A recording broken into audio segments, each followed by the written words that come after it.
Good evening. I'd like to call the December 16, 2019 meeting of the University Heights City Council to order. Mrs. Thomas, will you call the roll? Mr. Rock? Here. Mr. Weissman? Here. Mrs. Sims? Here. Mrs. Tyree? Here. Mr. Ertl? Here. Pamela? Present. Mr. White? Here. Okay, all members are present. Will all those who are able please rise for the Pledge of Allegiance?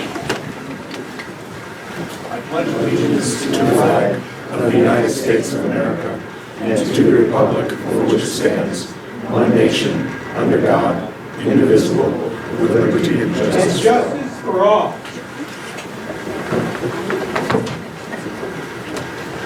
The first item on the agenda is the approval of minutes.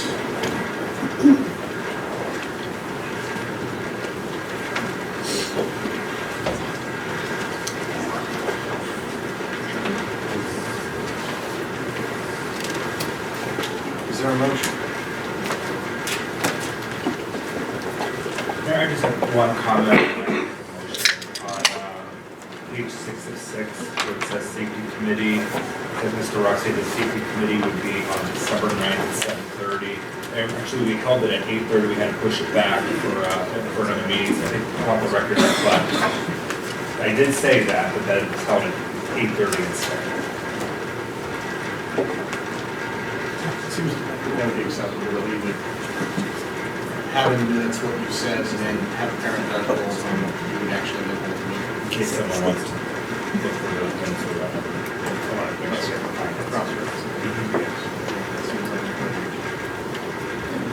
And if that's the case, I'll make a motion to approve the minutes with the corrections noted, the December 2nd, 2019 minutes. Very good. We have a motion to approve the minutes with the addition / correction that was requested by Councilman Rock. Is there a second? Second. Motion by Councilman Rock, second by Councilman Sims. Any further discussion? Seeing none, Mrs. Thomas, we call the roll. Mr. Rock? Aye. Mr. Weissman? Aye. Mr. Sims? Aye. Mrs. Tyree? Aye. Mr. Ertl? Aye. Mrs. Pammy? Aye. Mr. White? Aye. Very good. Minutes are approved. Next on the agenda is the comment period from the audience. Speakers are limited to 5 minutes. Total time allowed 15 minutes per meeting unless otherwise permitted by Council Ordinance number 91-25. Is there anyone here who would care to address the city this evening? If so, please come to the podium, speak into the microphone, and start by stating your name and address for the record. Scott Walker, 2224 Edgerton Road. I noticed today that for tonight's meeting on the agenda is the move to amend resolution. And I want to thank whoever was involved for getting that onto the agenda today, and I hope it does pass by the council. So again, thank you for your time and efforts on all of this. Thank you, Mr. Walker. Is there anybody else who would care to address the city this evening? If there is nothing further, then we will turn next to reports and communications from the mayor. I will endeavor to keep this brief. Today I went to the Great Lakes Science Center to attend the release of the Great Lakes Hyperloop Feasibility Study. The good news is that it is economically feasible. We can build it for half of what high-speed rail would cost, approximately $50 million to $60 million per mile versus $100 million per mile. It would be profitable with a projected rate of return of 6%. The ticket fare is 2/3 the price of Amtrak's already competitive fares with travel times to Chicago in under an hour. Our country may have been passed up on high-speed rail by Europe and by Asia, but we are getting ready to leapfrog forward. The Great Lakes mega region with a collective economy on par with Beijing or Mumbai is gearing up to be the home of the next wave of transportation. Ohio, the birthplace of aviation and aviation pioneers, is gearing up to become the home of the first hyperloop. Less like a train, more like a flight through a vacuum tube. And we are doing it here because here in Ohio we are thinking big again. No more of the same old tired thinking yielding the same old tired results. No more braying that we aren't big enough or smart enough or rich enough to do what is necessary to innovate, to succeed, to lead. 50 years ago, we put a man on the moon. Not just we, the United States, but we, Ohio. And our parents and grandparents dreamed of transporter technology and flying cars, of the great computers that would fill our hallowed halls. But we are instead within striking distance of driverless cars. And we already have technology in everyone's pocket greater than anything that was in the Apollo or Armada. Do not tell me that we've lost the ability to think big. It's what we've always done in America, in Ohio, and for a long time in Cleveland, and yes, in University Heights.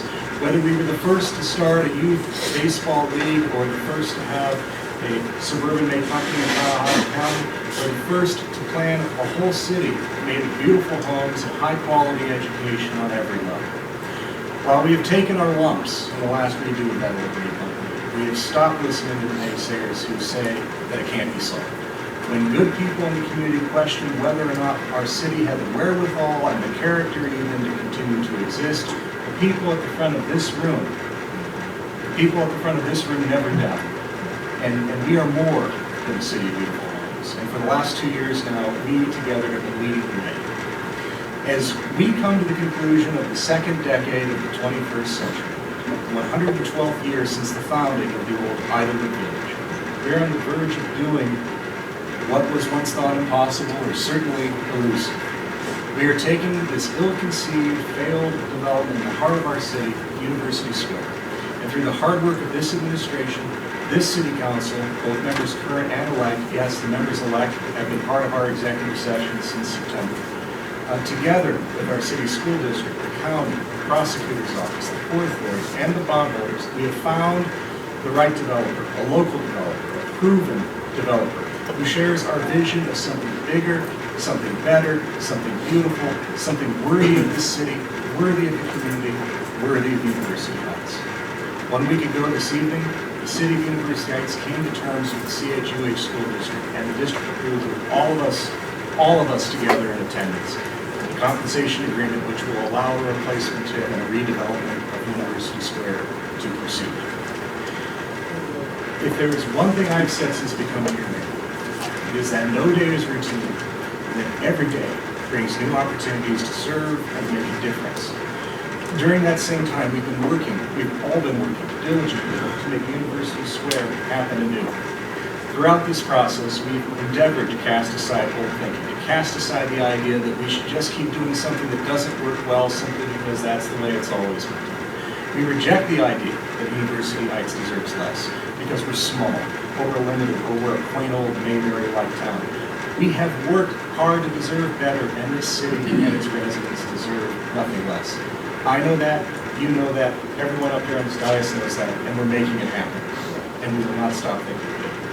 And with that, I turn to the agenda and give the floor to someone the community is going to get to know very well over the coming years.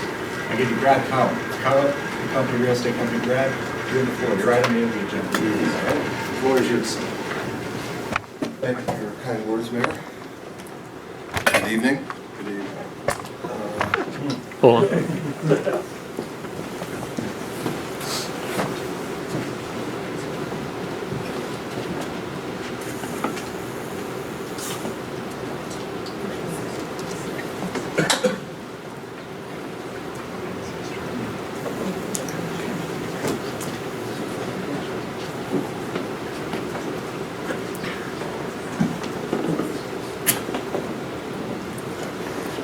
Good evening. My name is Brad Covett with Covett Company Real Estate.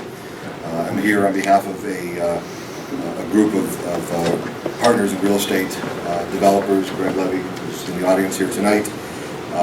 Let's talk about the proposed redevelopment of University Square. To give you a little background, actually both Greg and I are East Siders. We grew up here. Spent a lot of time at May Company on the Heights, Mr. Junior Senior Center. This was our backyard, so we're familiar with the area. We've watched it for the last 50 or so years, and we're excited about the next phase of this project and the development. We're local.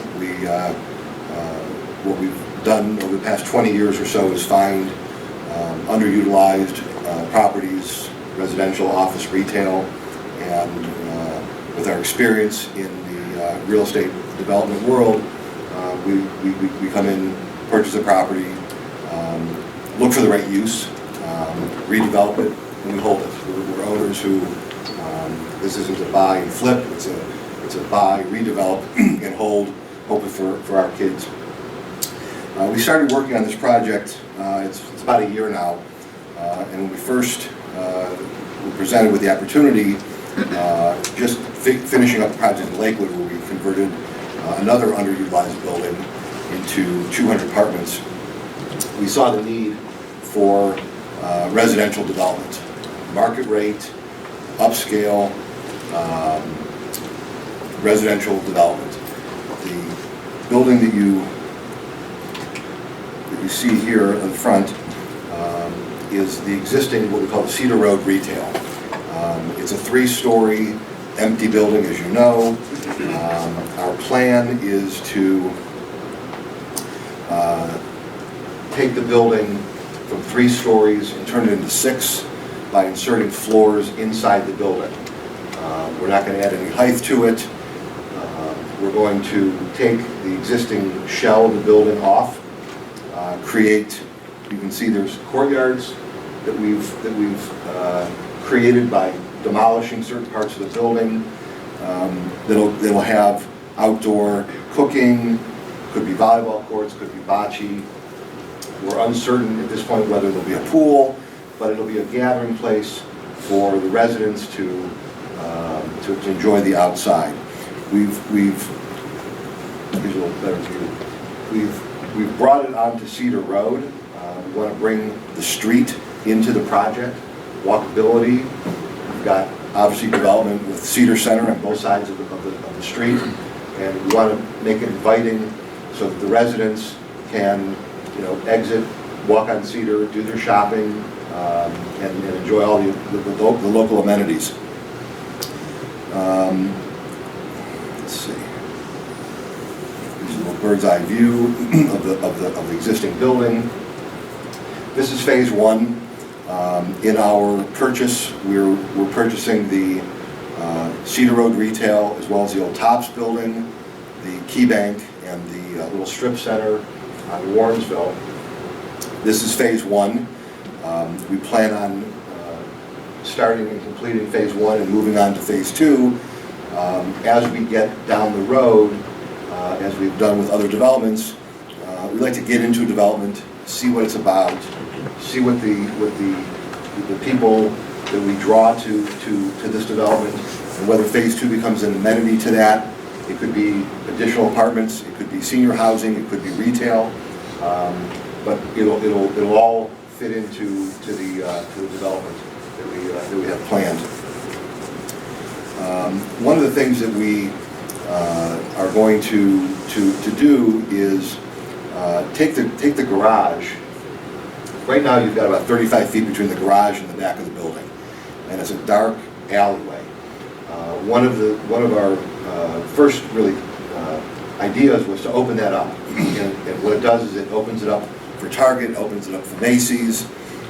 We create about 100 feet of outdoor area and space and light, and that's accomplished just by taking off one bay of the garage.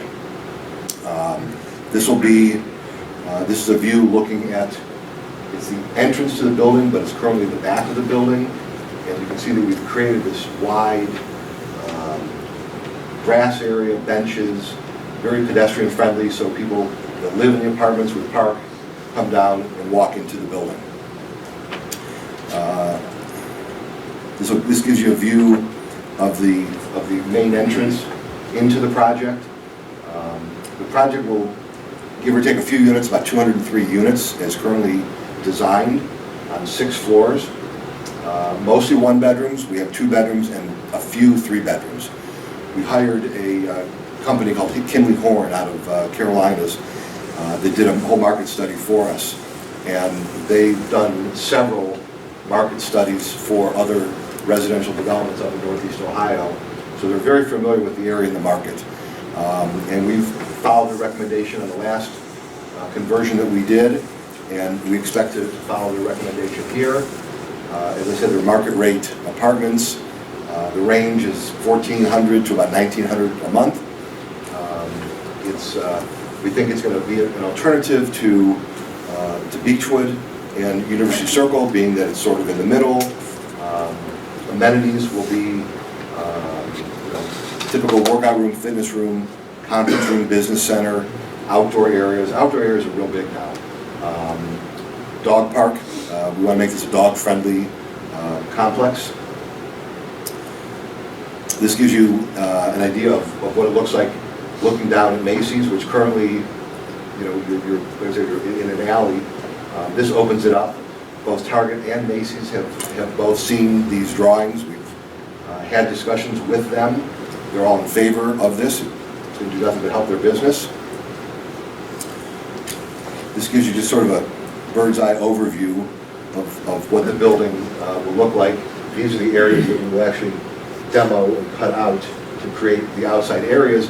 And then it also creates a lot of units that'll look into the various outside amenities. This is just a typical floor plan that we've laid out to give you an idea of how many units per floor. One of the things that, as we were planning and drawing this early on, that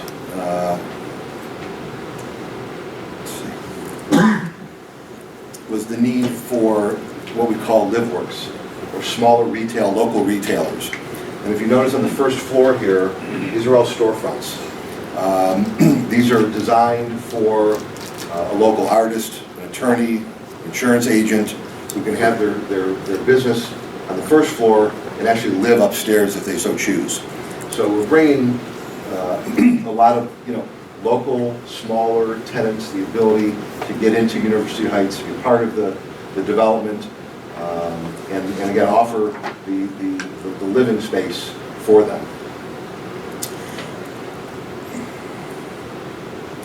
So these are just typical floor plans, as I said, 6 stories, 1s, 2s, and a couple of 3s on the corners. When you get up into the 4th, 5th, and 6th floor, this is the bridge right now over to Applebee's. Our thought initially was maybe to demo it, but we decided that it's sort of neat, standing in this unit here, you can see downtown. So this will be several stories of additional residential above the Applebee's. We're currently in our due diligence period. We were grateful that the school board was voted in favor of restructuring the TIF last week. There's a lot of hard work that's been put into this over the past 10, 11 months. As the mayor said, we've got work yet with Target Macy's. They're committed. We've had several discussions with them. Our goal is to finish up our due diligence, finish up the development agreement this year, this summer, break ground, start building. We're probably a 14-month process from start to finish. We plan on using our same leasing team that we've used elsewhere, and then move on to phase 2. And we're excited about the project. As I said, we're local, we're here, we know the market, we know the area, and we look forward for your support on the redevelopment. Thank you, Mr. Collins. Thank you. Any questions for Mr. Collins up here? I have 2. Well, this is for the... Oh, I'm sorry. My mistake.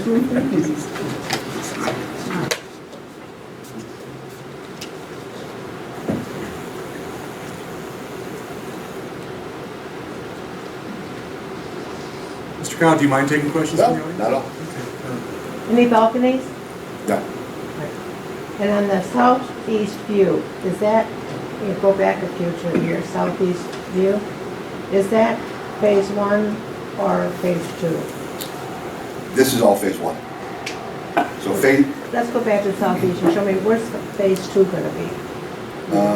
it's not on, phase 2 is the tops. There's no, in this presentation, if you look just past, right over here, just past Macy's, where the tops building is, that's phase 2. Okay, thank you. Thank you, Mrs. Hunt. Oh, Mrs. Cameron. Yes, sir. Can you tell me, what do you feel may be biggest obstacle that you are going to face? Well, I think in any kind of redevelopment, the biggest obstacle is construction. What are you going to find? We've hired local architects, engineers. We're going to use the same construction team that we used in Lakewood. That's really, once you get past your due diligence, making sure that the building is what it is and restructuring the deal with Macy's and Target, we have a pretty good handle on the garage, we've got a pretty good handle on construction. Right. But the biggest obstacle is always construction. What do you find as you get into this?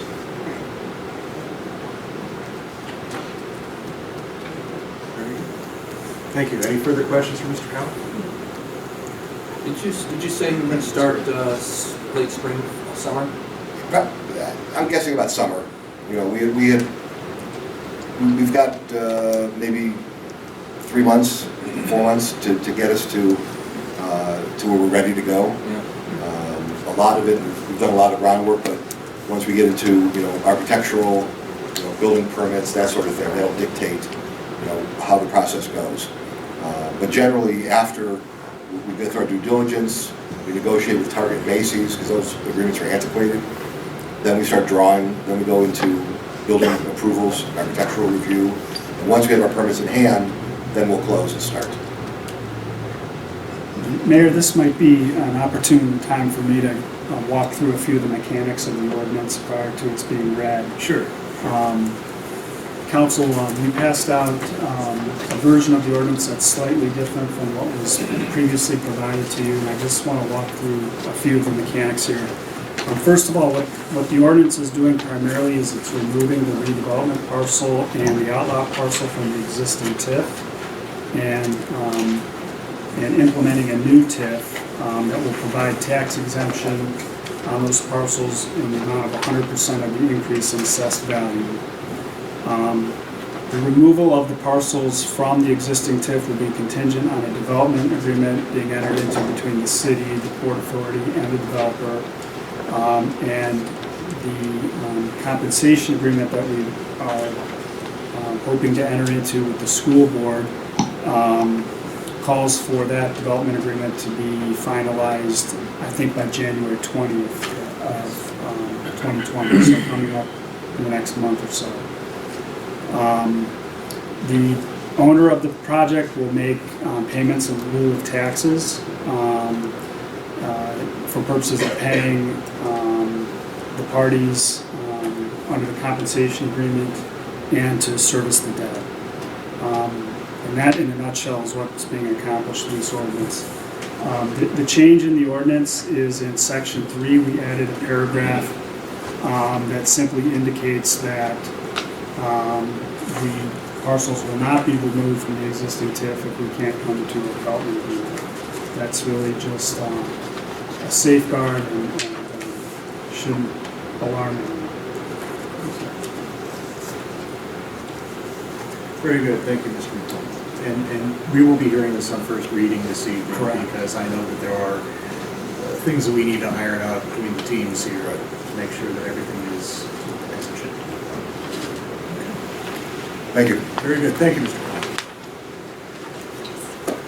All right, so with that, let us move to item B on the agenda, which is the ordinance regarding University Square replacement TIF. Ordinance 2019-78, amending ordinance number 2001-28, declaring improvements to certain real property located in the city of University Heights to be a public purpose in connection with the establishment of tax increment financing under Ohio Revised Code Section 5709.41, declaring such improvements to be exempt from real property taxation, requiring the owners thereof to make service payments in lieu of taxes, authorizing the execution of a tax increment financing agreement with the developer, authorizing the execution of a compensation agreement with the Cleveland Heights University Heights City School District, establishing an urban redevelopment tax increment equivalent fund for the deposit of such service payments, and declaring an emergency. This is on first reading.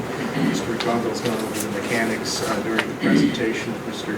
Cowett already of what is in the ordinance, subject to some refinement over the next couple of weeks and certainly before January 20th. Mr. McConville, is there anything you wanted to add? Not at this time. Okay. Is there any discussion before we declare this our first reading? I know we have a long agenda tonight, so we need not belabor it.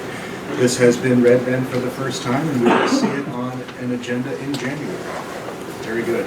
We're now to item C on the agenda, recommendation from Planning Commission meeting December 5, 2019 for the demolition of 2563 South Belvoir. And Mr. Coward, Mr. Levy, thank you for being here this evening. Thank you. Thank you all. Which would be 721-24-003 and 2567 South Belvoir, permanent parcel number 721-24-004 for the development of a new additional tennis court area. I would note that items C, D, and E are all related, and we do have a presentation also then from John Carroll University, or rather from Banking. So if you come up to the microphone, and I think we have the presentation also on the screen. Yes, and please state your name for the record.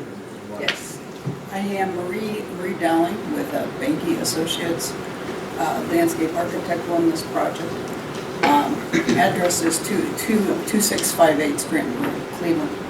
I am here representing the university.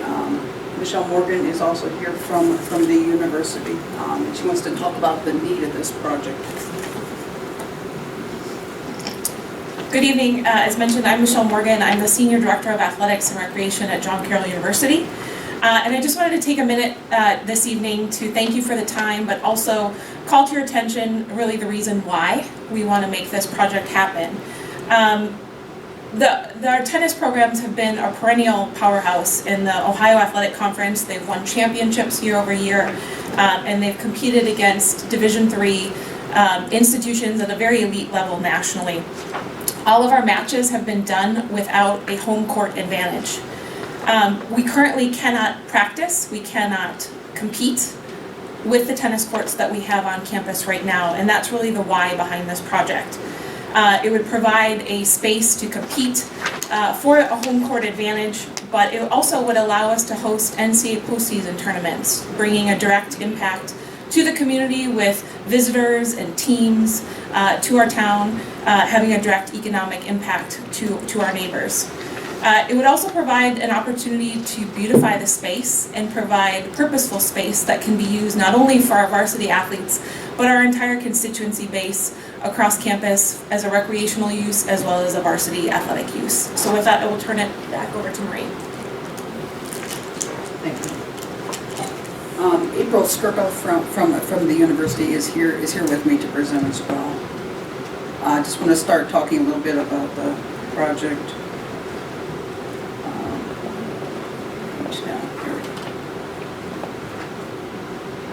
Sorry about that, technical difficulties. Okay, just want to kick off what the project is. So, get the laser pointer somewhere. There we go. Nope, nothing on the screen.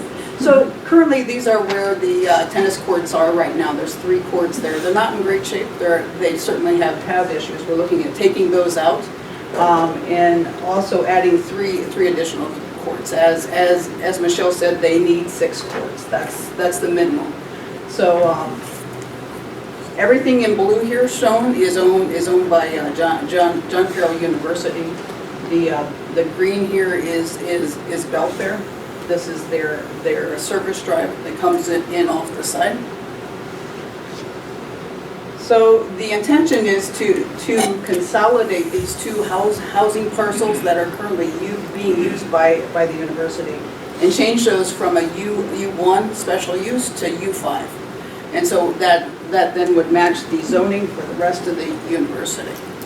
So just to clarify, all of these blue ones down here are all houses owned by the university. The 2 that we'll be consolidating are currently our career and counseling services, which will be relocated elsewhere on campus. The remainder of them are houses owned by the university that are rented out to professionals.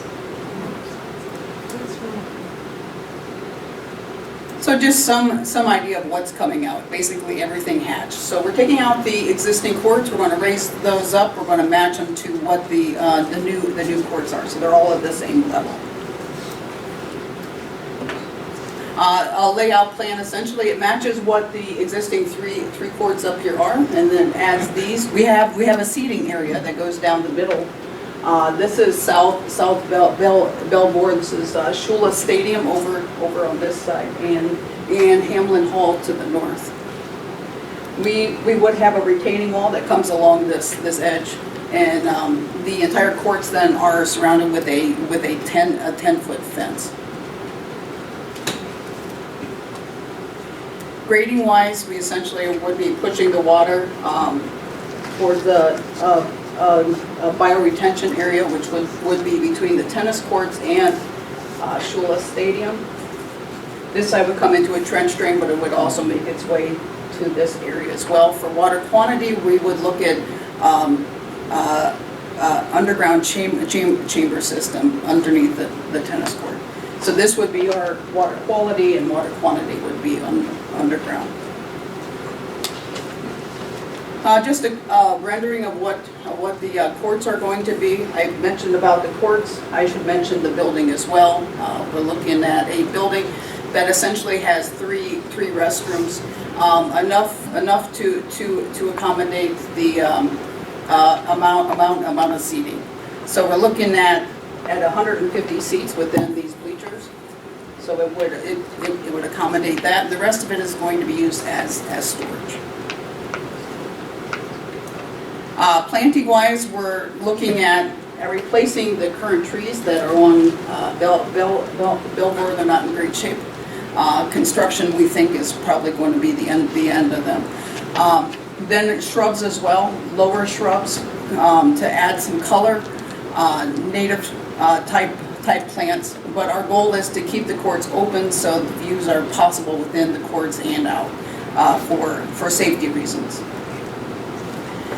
If we're cutting sections through the courts, this basically looks at how the courts are going to look through them with the windscreen and the 10-foot fencing. This side gives you a view of what the back side of the courts are going to be. The windscreen is more open on the street side, and this would be the view from on the back side of the courts. So a bird's eye view of what also is happening. You'll see the building up here, the courts. So Belfair would be up here. This is Hamlin Hall, the street view. And then this just turns that around and gives you another view. It shows you how open it's going to be then along the street.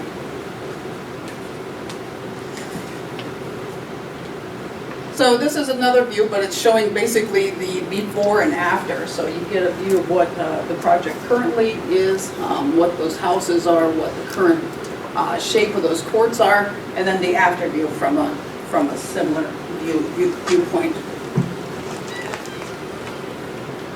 We added some pictures basically of what the courts look like now and what the area around it looks like.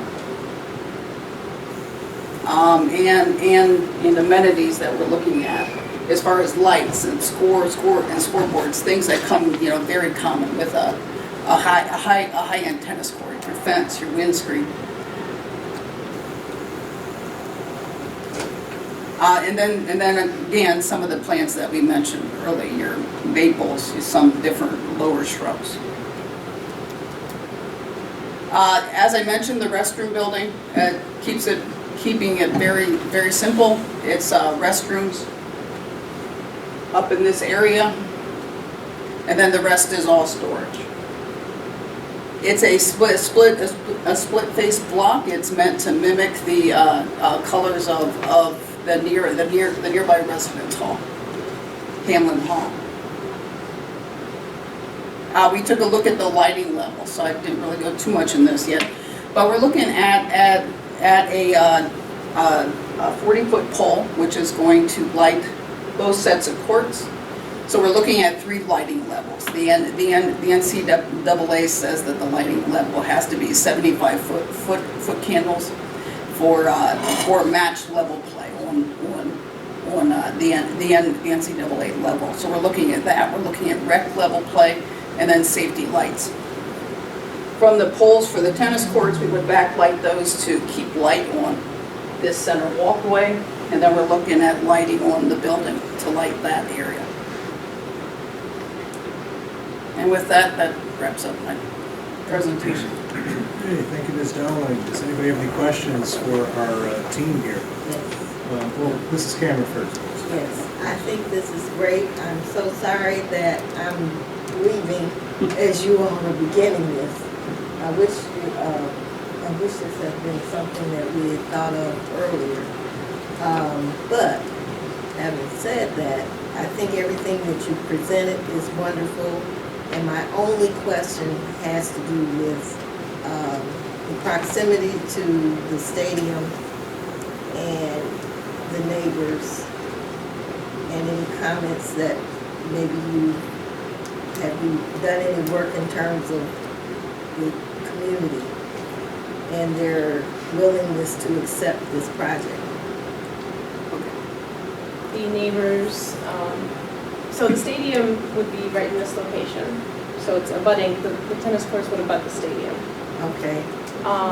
As we mentioned, so this is Belfair, right Right. here. This entire property over to the east here would be Belfair. And we have met with them and they have provided a letter of support of the project. Right. The rest of the blue areas, as I mentioned, have Belongs to the university. belong to the university, yes. Beyond that, I believe the BZA has issued a letter outward to, I believe, the entire street on both directions, Belvoir and Carroll, identifying the project, and we have not received any feedback from it. Okay. That sounds wonderful, right up until you all start bouncing balls. And so what have you anticipated, what have you done to anticipate any issues that may exist with sound? I don't believe, I mean, considering the nearest house that's not owned by the residents is 4 houses away, I don't, so this is not a high, a spectator sport. Really? Yes, typically. You know, this is not the football stadium. Right. We're not going to have hundreds of people here. Right now, we have seating for 150, you know, I don't, oh, sorry, maybe Michelle could speak to that a little bit more, but, you know, from our experience, you know, we're typically not seeing that at other locations. Okay. So The reality and use of this functional space is much different than what we see in the stadium in sheer number of people. And tennis is a gentleman's sport like golf, and so it typically is a quieter sport. Okay. Sound systems and the like are not used in the same way, that it's not on, you know, in a pregame, you know, where we have music that we often, you know, have dialogue with our neighbors and are concerned about that. So the sound levels are not the same, and we have the parameters in place that we can put adjustments and parameters on sound like we have in the stadium to say that, you know, it can't go above this level and that there is a game setting versus a practice setting, and put Okay. those parameters in place. Great, thank you. If I could anticipate perhaps a few of council's questions and just orient people procedurally. John Carroll has sought and obtained approval from our ARB, from the BZA. With respect to the BZA, they obtained 2 lot line setbacks. One is a 38-foot setback of the tennis courts to the south, and the other is a 22-foot setback of the outbuilding to the east. And also received planning commission approval for the rezoning, the lot split, and the demolition and site plan contingent on John Carroll and the city entering into a development agreement that would address some of your concerns relating to the timing of construction, the type of lighting, the hours of operation, and the timing of the filing of the consolidation plat. So that's where we are, and I don't know if that answers any of your questions. Just a simple question. That access road for Belfair, where is that on that map? So there's a picture of what the road looks like, and Yeah. then the road comes right down here, and then it curves towards their Okay. property. Okay. Currently, they have only a walking trail and trees back here. Okay, so is it that green block? Right here, there? yeah, it goes, it's actually a whole parcel, Okay, but the okay. drive goes. Yeah, through right, there. okay, all right. So really, there isn't any adjoining residential? No, there's a separation by the drive. Yeah, Three, yeah. three. It's a really exciting project, Yeah. and, you know, I'm looking forward to it. I'd like to see you guys on the map with tennis Yes. and having a home court and all that. It's been long overdue. Those courts have been there forever. All right, thank you, Mr. Romero. Any other questions for our presenters? Mr. Rock? Mayor, I just comment, I'm on the planning commission as well, and so we heard this before us a few weeks ago, and I'm in full support of it. We voted to approve this. For council today, I encourage my colleagues to approve it today on many reasons. One, this is much needed for the university. It's going to be a great asset to our community. It's going to bring the NCAA games here in University Heights. I feel the impact on the community would only be positive, not negative. The adjoining properties are either John Carroll properties or a driveway owned by Belfair. So it could be very minimal impact. They're going to plant new trees, new streetscape items such as stone benches. I think it's going to be a beautiful addition to South Belmore. So I'm in full support of it. I encourage you guys to do so. Thank you, Mr. Rock. I would ditto those comments also there on the planning commission. Thank you. Any further questions or comments at this point?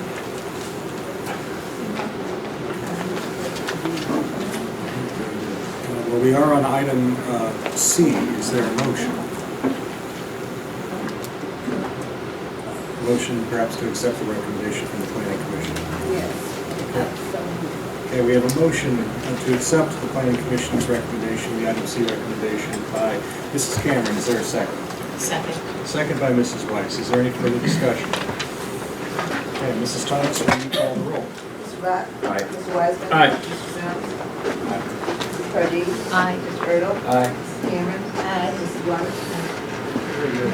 Carries.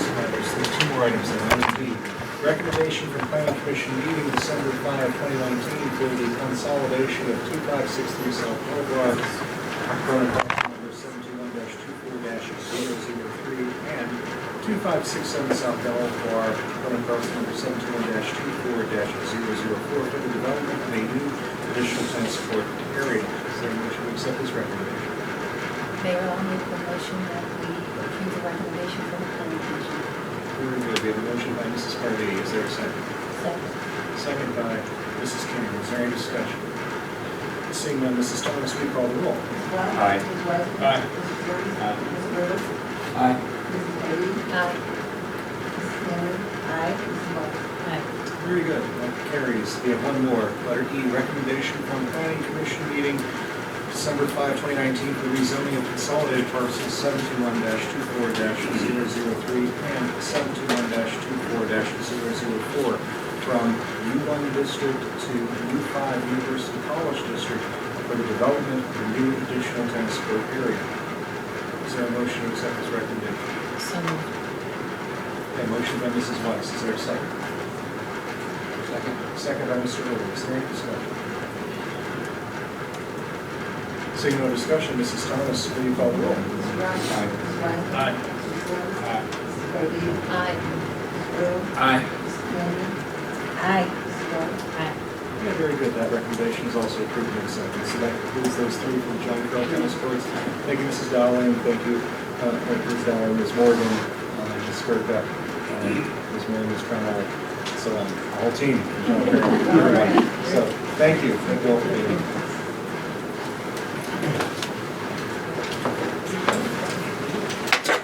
Next item on the agenda is item F, Resolution 2019-70, resolution calling on Congress to amend the United States Constitution to establish that corporations are not people and that money is not speech. Mrs. Cameron, you have the floor.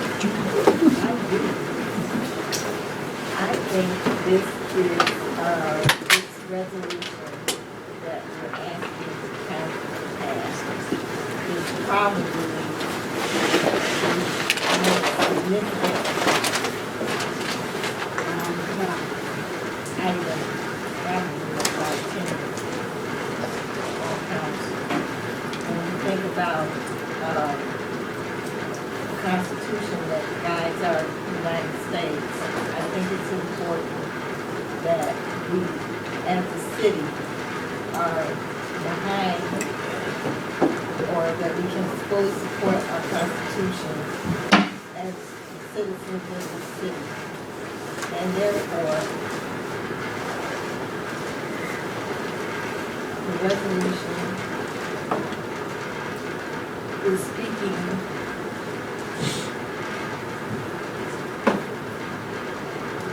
for us, it speaks for our feelings about being a patriot, it speaks to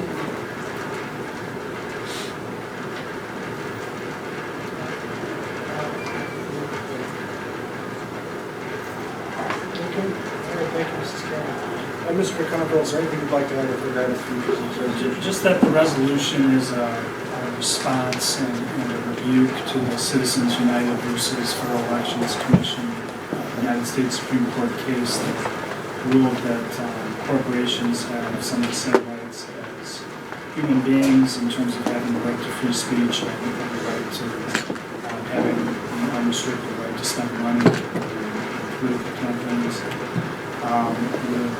The resolution calls for the city to direct correspondence to congressional representatives in the Ohio House and the United States Senate, essentially indicating to them that this resolution passed in opposition to the Citizens United holding in the hopes that it would trigger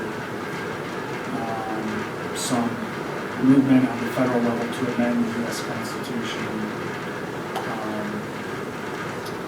to reverse the impact of the Citizens United holding.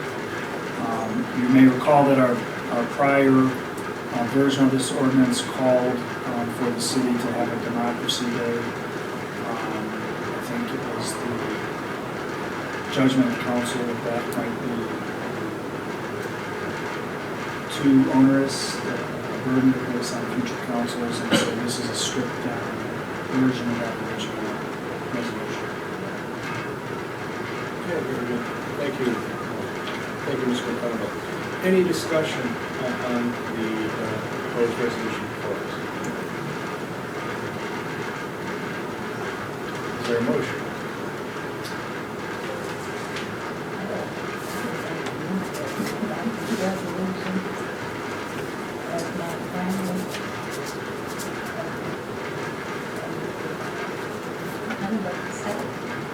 We have a motion on behalf by Mrs. Cameron and a second by Mrs. Harvey to accept this, to adopt this resolution. Is there any discussion at this point? Seeing no further discussion, Mrs. Thomas, will you call the roll? Mr. Rock? Aye. Mr. Wiseman? Aye. Mr. Sims? Aye. Mrs. Kennedy? Aye. Mr. Earl? Aye. Mrs. Cameron? Aye. Mr. White? Very good, motion carries. Yay! Thank you. Thank you. Thank And you, Mrs. tell them I Cameron. was leaving, get this done. All right.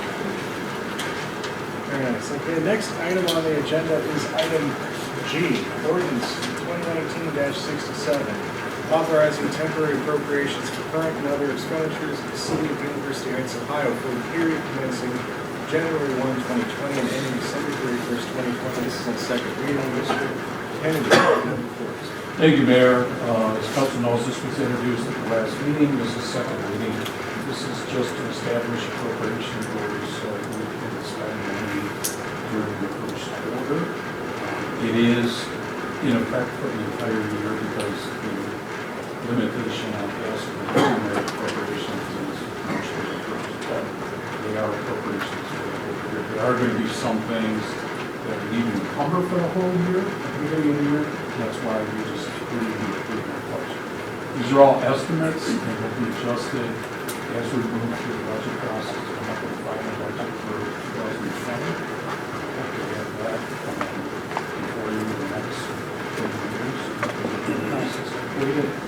We'll just ultimately adjust these numbers, like this, we're not committed to any of these numbers beyond these.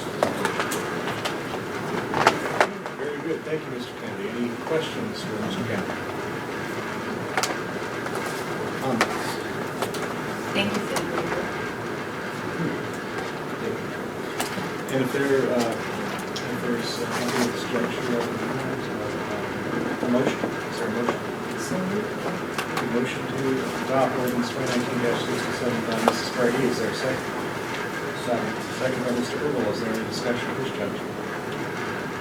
Seeing none, Mrs. Thomas, we call the roll. Mr. Rock? Aye. Mrs. Wiseman? Aye. Mrs. Sims? Aye. Mrs. Cardy? Aye. Mrs. Earl? Aye. Mrs. Cameron? Aye. Mrs. Love? Very good. Carries. Letter H. Wait, pause for a second.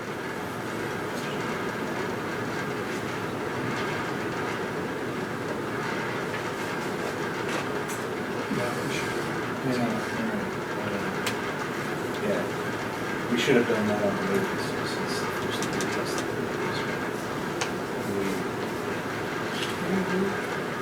How we back up?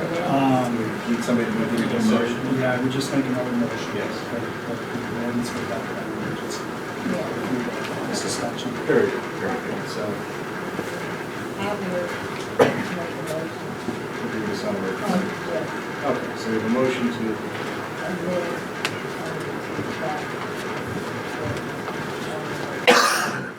very good.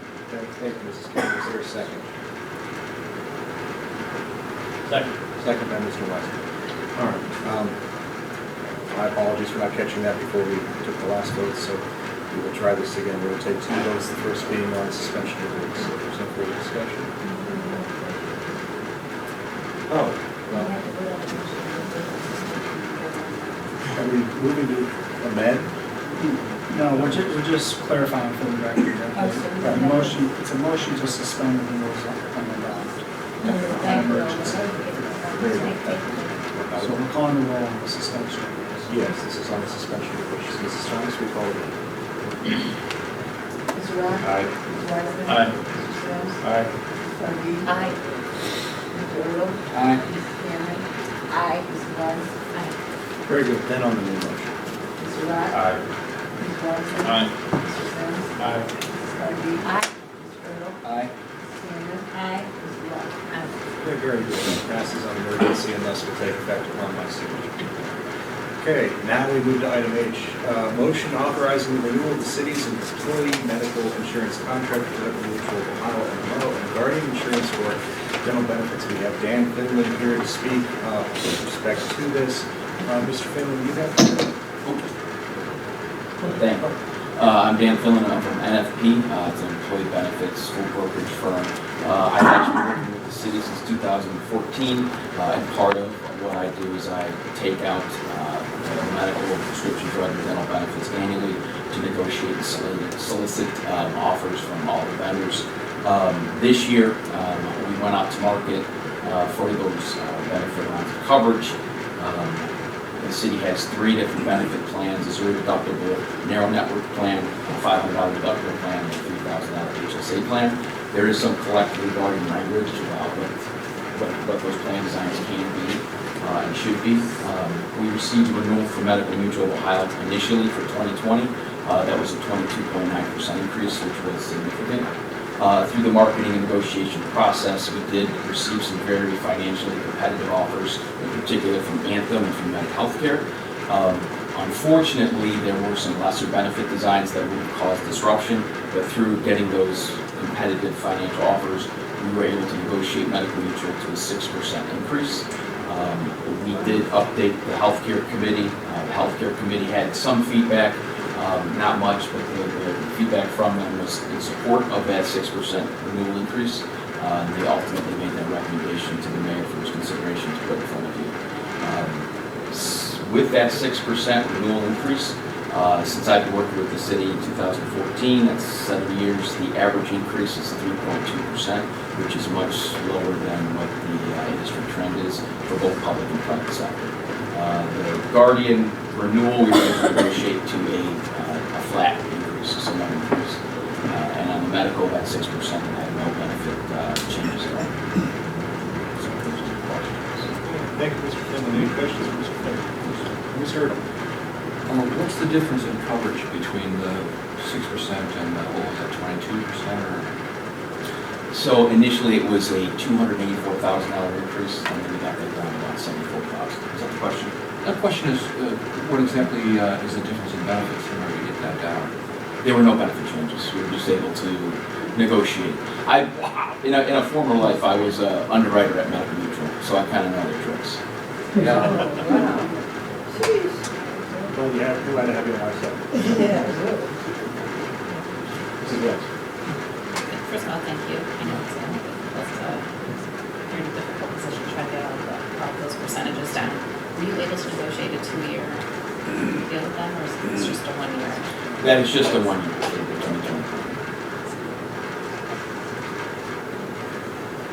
Any other questions? Mr. Kennedy, anything you want to add? No, Mayor, I just would like to thank Dan for taking on this. I started before I moved here, so he's done a great job coordinating. I would like to say probably he and I both think we could do a better job of the Employee Healthcare Committee, play a little more active, play a more active role in not only determining the pathways, but monitoring the contracts throughout the year. So that's what we're doing for our goals to establish that committee a little more functional. All right, thank you, Mr. Kennedy. Is there any further questions for Mr. Finley? No? Okay, is there a motion then to authorize the renewal of the city's employee medical insurance contract with Medical Mutual of Ohio regarding insurance for dental benefits? Motion by Mrs. Weiss, is there a second? Second. Second by Mr. Earl. Any further discussion? If not, Mrs. Thomas, will you call it up? Mrs. Rock? Aye. Mrs. Wiseman? Aye. Mrs. Jones? Aye. Mrs. Pardee? Aye. Mr. Earl? Aye. Mrs. Cameron? Aye. Mrs. Weiss? Okay, very good, motion carries. Thank you, Mr. Finley. Thank you for your time. Thank you for all your work on this and previous years. Okay, that brings us to item I, ordinance 2019-71, authorizing the transfer of $2,500 from the general fund 100 to the unclaimed monies fund 101 and the advance of $2,000 from the general fund 100 to the BCI fees fund number 214/Exhibit A. This is on emergency. Mr. Kennedy. Thank you, Mayor. This is just end of the year housekeeping, $2,500 transfer on fund funds, supports the appropriation that was awarded to the beginning of the year. You have to have a fund balance to support that appropriation. So to leave that in that fund balance is for the appropriation in 2020. And the BCI fund is a fund that we will pay for the service provided. We have purchase orders to encumber those funds. So in some cases, the payments don't get over funds. So to avoid the balance at the end of the year, there's an outstanding purchase order. I just want to do that advance to get that balance so we don't get our expectation. Very good, thank you, Mr. Kennedy. Any questions for Mr. Kennedy? Now, is there a motion? So moved. Okay, this is on emergency. Okay, we have a motion by Mr. Earl to accept ordinance 2019-71 on emergency. Is there a second? Second. Second by Mr. Rock. Any discussion? Seeing none, Mrs. Thomas, we call the roll first on the suspension of rules. Mrs. Rock? Aye. Mrs. Wiseman? Pass. Mr. Jones? Aye. Mrs. Pardee? Aye. Mr. Earl? Aye. Mrs. Cameron? Aye. Mrs. Weiss? Yeah, and then on the main motion. Mr. Rock? Aye. Mr. Wiseman? Pass. Mr. Sims? Aye. Mrs. Pardee? Aye. Mr. Earl? Aye. Mrs. Cameron? Aye. Mrs. Weiss? Okay, very good. Ordinance 2019-71 is adopted on emergency. Next is item J, ordinance 2019-72, authorizing appropriation adjustments to the plan of final appropriations for 2019/Exhibit B. This is on emergency. Mr. Kennedy, you have the floor. Thank you, Mayor. Once again, this is end of the year housekeeping. The general fund is budgeted at salary and other expense level. So those adjustments that are recorded on that Exhibit B detail increases or decreases to levels within those departments in the general fund to provide sufficient appropriation levels to avoid negative balance up there. And then on the second page of that exhibit, there are also adjustments to other funds, the street lighting fund, BCI fund that we just spoke about. These are all appropriations, these are not cash, these are just appropriation adjustments. So that final when the county goes down, the appropriations are supported by sufficient funds. Okay, very good. Thank you, Mr. Kennedy. Is there a motion to adopt ordinance 2019-72 on emergency? So, We have a motion to adopt an emergency by Mrs. Pardee. Is there a second? Second. Second by Mr. Riddle. Is there any discussion? Seeing that, Mrs. Thomas, will you call the roll on the suspension of the rules? Mr. Rock? Aye. Mr. Weisman? Aye. Mr. Sims? Aye. Mrs. Pardee? Aye. Mr. Riddle? Aye. Mrs. Neri? Aye. Mrs. Weiss? Very good. I'm on the main motion. Mr. Rock? Aye. Mr. Weisman? Aye. Mr. Sims? Aye. Mrs. Pardee? Aye. Mr. Riddle? Aye. Mrs. Neri? aye. Mr. Weiss? Very good. Ordinance 2019-72 is adopted on emergency. Next is letter K, ordinance 2019-73, accepting the department/fund appropriations. Summary for 2019/Exhibit C. This is on emergency. Mr. Kennedy. Thank you, Mayor. Exhibit C shows the first three columns on the left for general fund by department, below that fund appropriations for all the other funds, special revenue funds, agency and trust funds. The middle two columns there that I highlighted in gray are the adjustments that we just approved. And that then produces that final budget. So that final budget is what will go to the county and what the auditors will audit. I did realize in going back that there were not filings with the county made when there were adjustments prior points in the year. But I discussed that with the auditor, and instead of having to file a bunch of catch-up things with the county, we're just going to make one filing at the end of the year, and the state is going to go out. Yeah, very good. Thank you, Mr. Kennedy. Are there any questions for Mr. Kennedy? Mr. Wise. Yes, thank you, Mr. Mayor. So looking at the chart, two numbers jump out to me. Fund 1310 pool activity, there's an adjustment of $61,000 in salary and $48,000 for other. Those adjustments represent?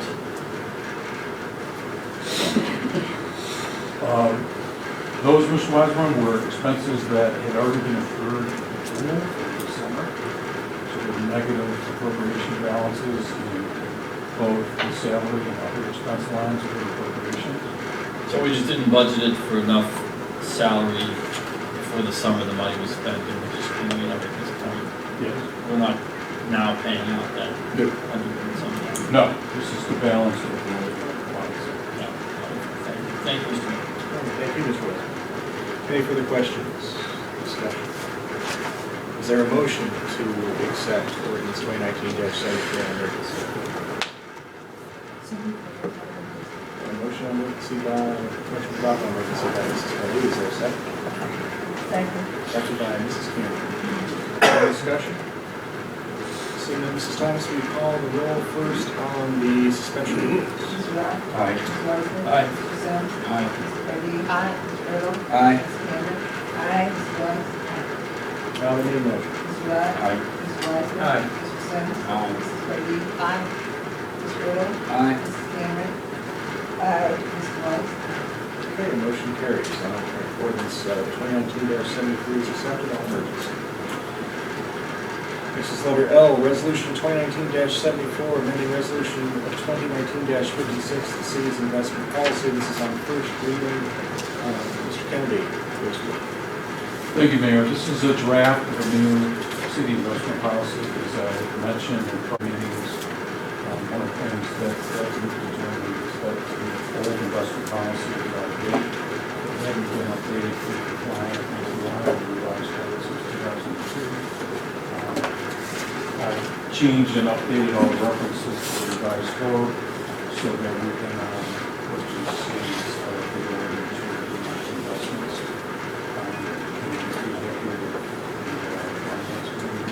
Through it. Put it together in a better way as well. As soon as I could. did go through about 15 other policies from municipalities all over the state, talked to a number of other finance directors, and did also not only send it to our investment team that took care of this, and then send a note collaboratively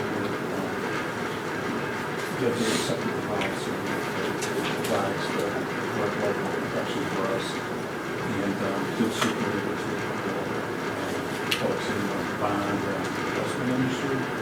So I feel it represents what we need at this point. I'd like to probably at some point recommend we establish an investment committee that meets a couple times a year, and reviews it, updates it. I think it's a good first step. Okay, very good. Thank you, Mr. Kennedy. Our paperwork does say on emergency, as indicated, we intend to send this on to the Finance Committee for further review and discussion. So, Yeah, I don't think so. No, right, but I mean, it may be that we'll declare an emergency when we ultimately pass it, so that doesn't affect right away. We're not going to pass this. So, if there's a question on that, let's make this juncture. This is perfect. I just wanted to thank you again for putting together an entirely new policy for us to review and for doing so much work talking with experts to do that. I also wanted to point out that our Finance Advisory Committee originally was developed as an investment review committee. So the original Finance Advisory was all about investments, which we've broadened out to be almost more of a budget advisory, and the Finance Advisory meets with us on other things as needed. But it started out as investments, so it's interesting that you're thinking about going that together, which I think would be great. Thank you. Very good. Thank you, Ms. Carter. Any further questions or comments, Mr. Weiser? Thank you, Mr. Mayor. A number of months ago, we had a discussion about a particular point on what we thought, I think we thought was the investment policy. Because the prior finance director had cashed in one of our investments. I'm still not sure exactly what happened to it and what the remedy was, but I think we wanted to alter that investment policy. I don't see that language in here. I just want to, if we're going to consider this in another meeting, I'm just floating that. We had a pretty long discussion about the areas of council and having that. So that would be in this particular policy. Yes, Mr. Weisman, it is a good put in the policy. Oh, Language is a direct lift off that ordinance that was passed on the top page 4.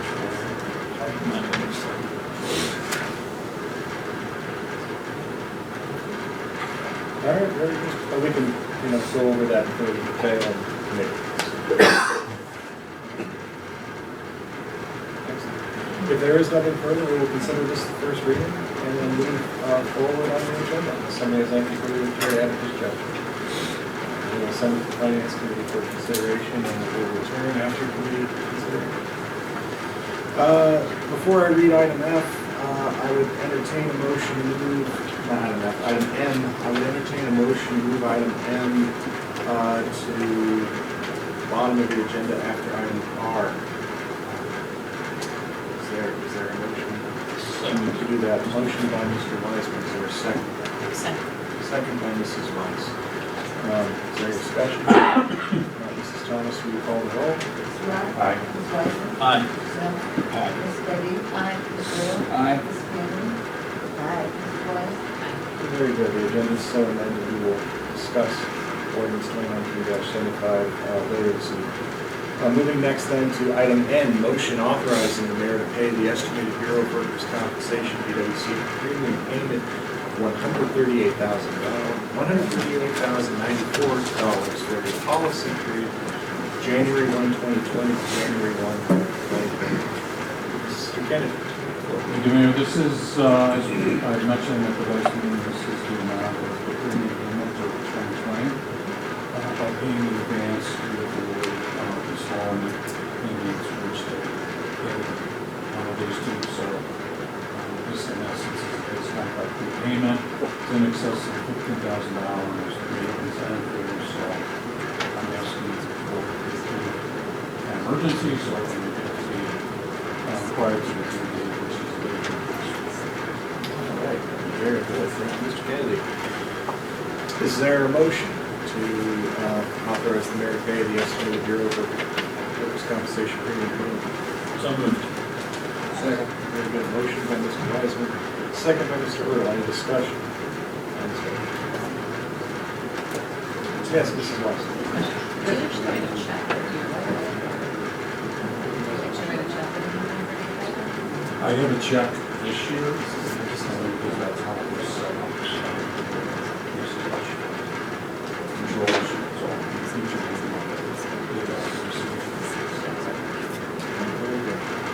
Very good discussion. Ms. White. I neglected to say that that was going to be. No, because it's a motion, and Mr. Sims is just asking the same question. This is the quirk in our charter, it appears also in our ordinances that allows for approval of matters by motion. We are a home rule municipality, and we're exercising our authority. So it's not an emergency. No, we'll just do it as a motion to adopt, as long as you say. Very good, very good. There is nothing further. Mrs. Thomas, will you call the roll? Mrs. Rock? Aye. Mrs. Wiseman? Aye. Mrs. Bennett? Aye. Mrs. Cardy? Aye. Mrs. Earl? Aye. Mrs. Cameron? Aye. Mrs. West? Very good, motion carries. Letter O, motion approving 2020 rates of GPD Group for city engineering services. Mr. Cheney, would you like to speak on the new rates of GPD Group? I don't have a presentation. The rates are in front of you. Our board of directors came up with the rates for 2020, and they're in front of you. Basically a 2% increase. Okay, yes, and as I recall, we didn't have an increase last year. I believe so. I don't think we did the year before that either, so it's the first increase we've had for a while. It's okay, well, all right. Kelly, that's it.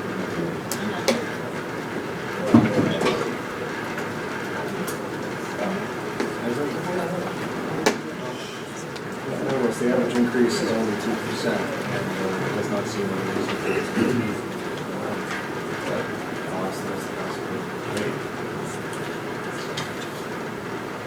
Any questions, Mr. Chairman? Otherwise, I would accept. I would say the only one that sort of pops out is the senior architect is 6.5%. Rationale behind that. Just to get in line with what we have for other cities, we really don't use any architects here for City University, to be honest with you. But that's just to keep it in line with some of the other communities where we do use more architects.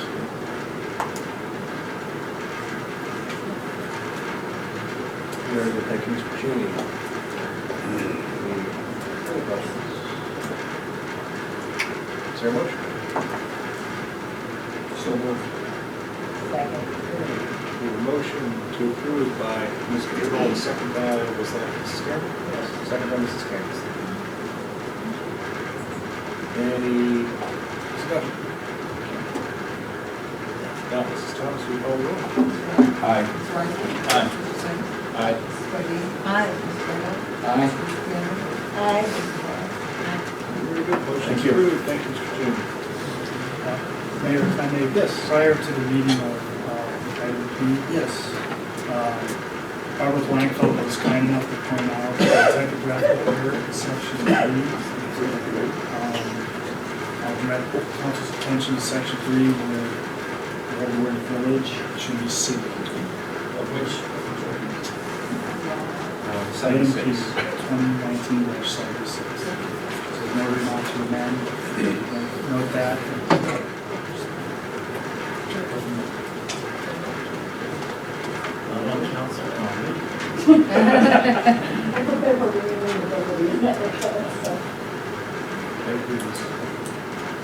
Okay, so that, we will now proceed to item P, ordinance 2019-76, declaring 3621 East Scarborough Road a public nuisance. On with to Mr. Brendan Myers. You have the floor. Good evening, council. Before you tonight is considering declaring 3621 East Scarborough Road a public nuisance.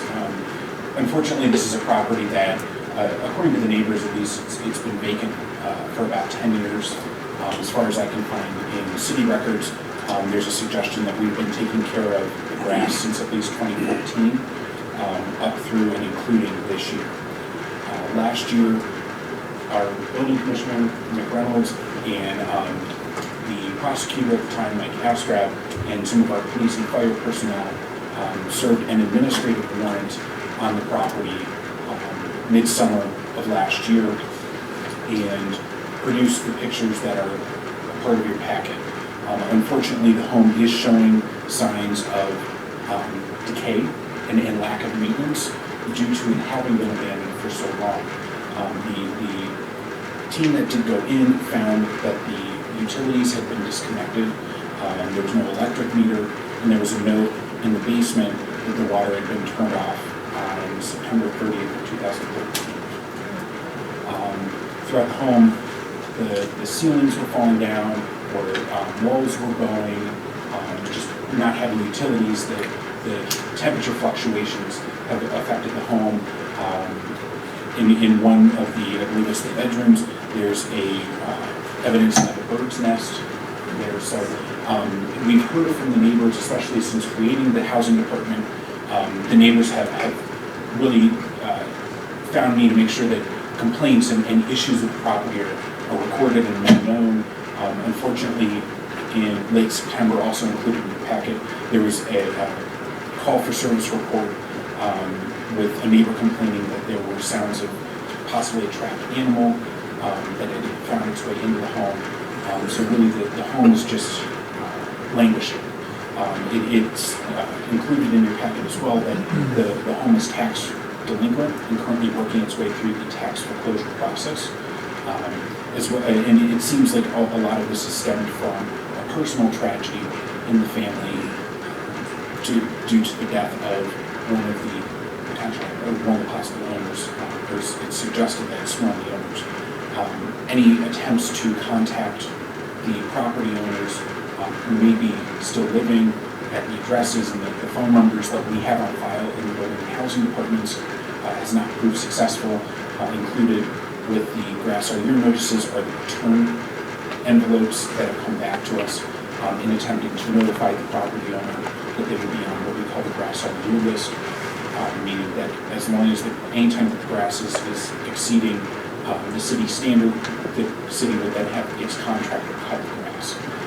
So part of the nuisance declaration is not, the intention is not to demolish the home. The home surprisingly is in great shape considering that it has not been taken care of and that it has been vacant for as long as it has been. However, it is still in decline. There are trees that are overgrowing, the back Three Seasons room area. There is a hole at the foundation of the Three Seasons area, which is where it is believed that the animal that the neighbor complained about gained access to the home. So part of this declaration is to begin to resolve and just at least try to keep the home in as good of shape as possible and remove as much of the nuisance as we can, understanding that the home is currently working its way through tax foreclosure.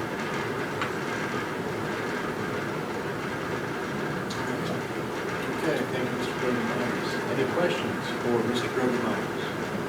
Mrs. Campbell? Yes, sir. What is the potential for this whole pending tax situation? You're saying on one hand it's a pretty rough shape, the walls are blowing out, holes in floors and foundation. But on the other hand, it's a nice looking home. It is. It's a solid home. It's showing signs of not having utilities on. So the old plaster walls are cracking and falling. Okay. The ceiling, as evidenced in the photographs, the ceiling in the kitchen fully collapsed. So it's no longer fixed to the joists above, but it's on the floor. So when I say that it's showing signs of decay from lack of maintenance, those are some of the things that are coming out of the photographs and this administrative warrant that was served on the home. There's a disconnected gutter on the backside, which can lead to all sorts of water infiltration problems. Thankfully, it's not as serious as some of the homes we have seen throughout the city when we've served these administrative warrants. But what I should say is that our attempt is to be more proactive, more on top of when we identify these problems, to try to get into them earlier on. And thankfully, like I said, although this home has been vacant and abandoned for quite some time, it's really held up pretty well. And in part, that is because the neighbors have done their best to keep an eye on the home and make sure to alert the city when something's going on, so that it enables us to be better on top of this situation. So the potential outcome, the hope is that through the tax foreclosure process, because the property is vacant and abandoned, it qualifies as underproductive or non-productive land. So it would meet the definition of something that can be taken into the city's land reutilization program or land bank. And through that process and possibly even working in conjunction with our Community Improvement Corporation, we can see a rehabilitation of the property. It's right across from Canada. So it's a fantastic location. Of course, I don't think there's a bad location in University Heights, but we're talking about a place that is right across from the school. 3621? 3621 East Scarborough. Okay. All right. Thank you. Yes. Very good. Any further questions for Mr. Reagan? All right, is there a motion? Yes, Mr. Mayor, I move that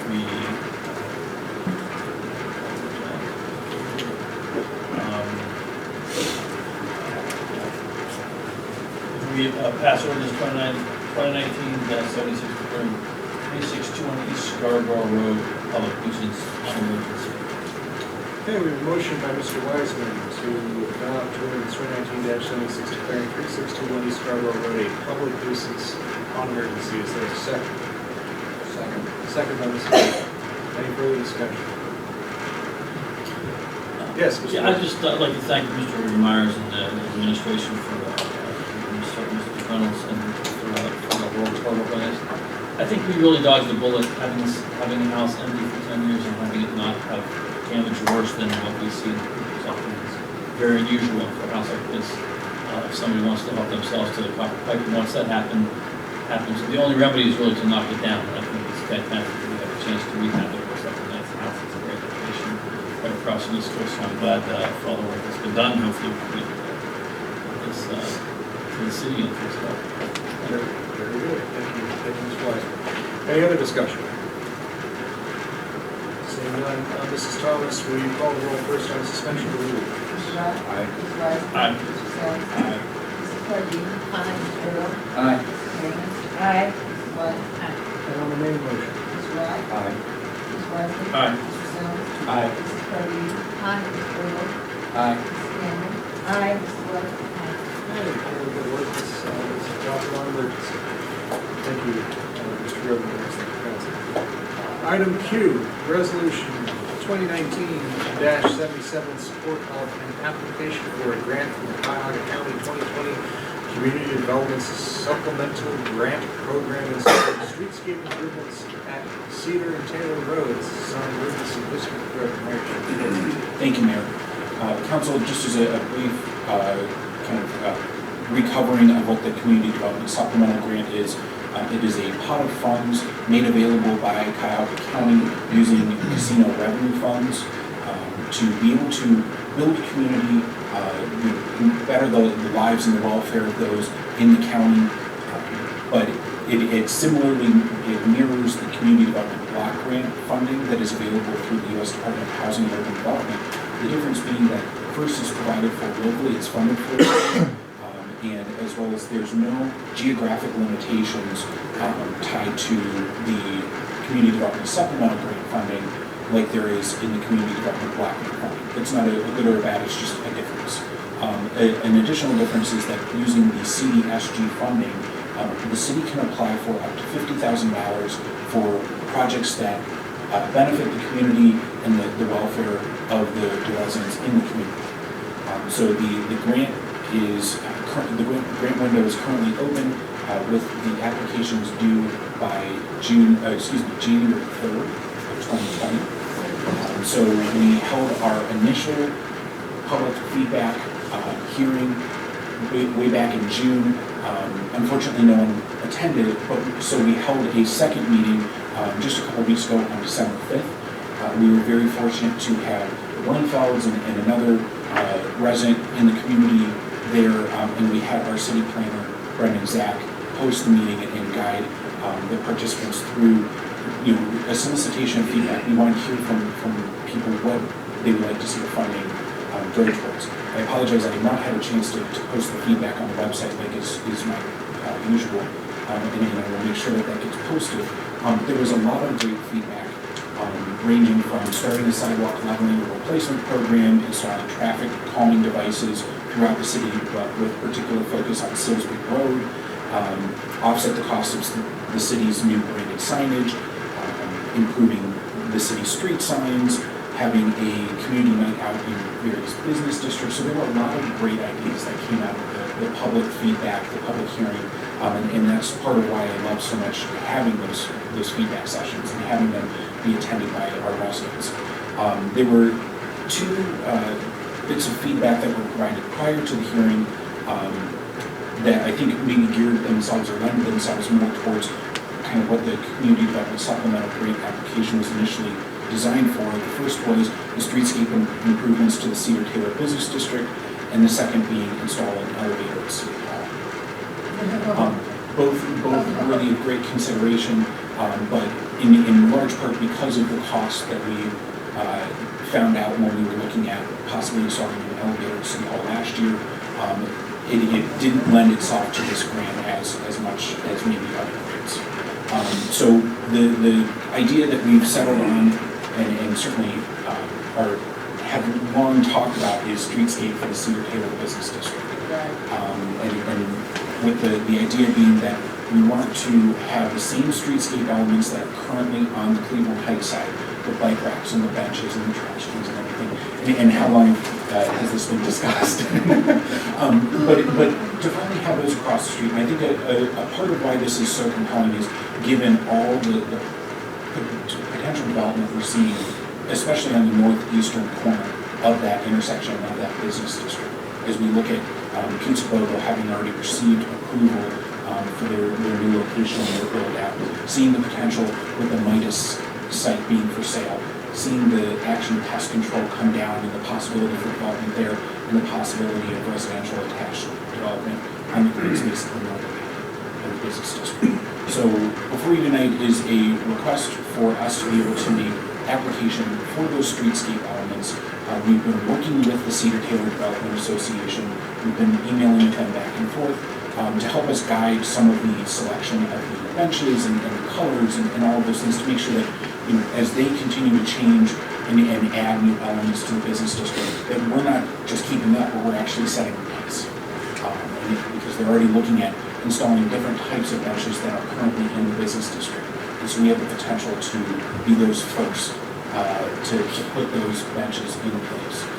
So, trying to keep in mind that we want to create that cohesive business environment, that business district that makes people want to come, park once, and shop local, stay in the business district, and patronize the businesses on both sides of the street and really encourage the growth that we know can be.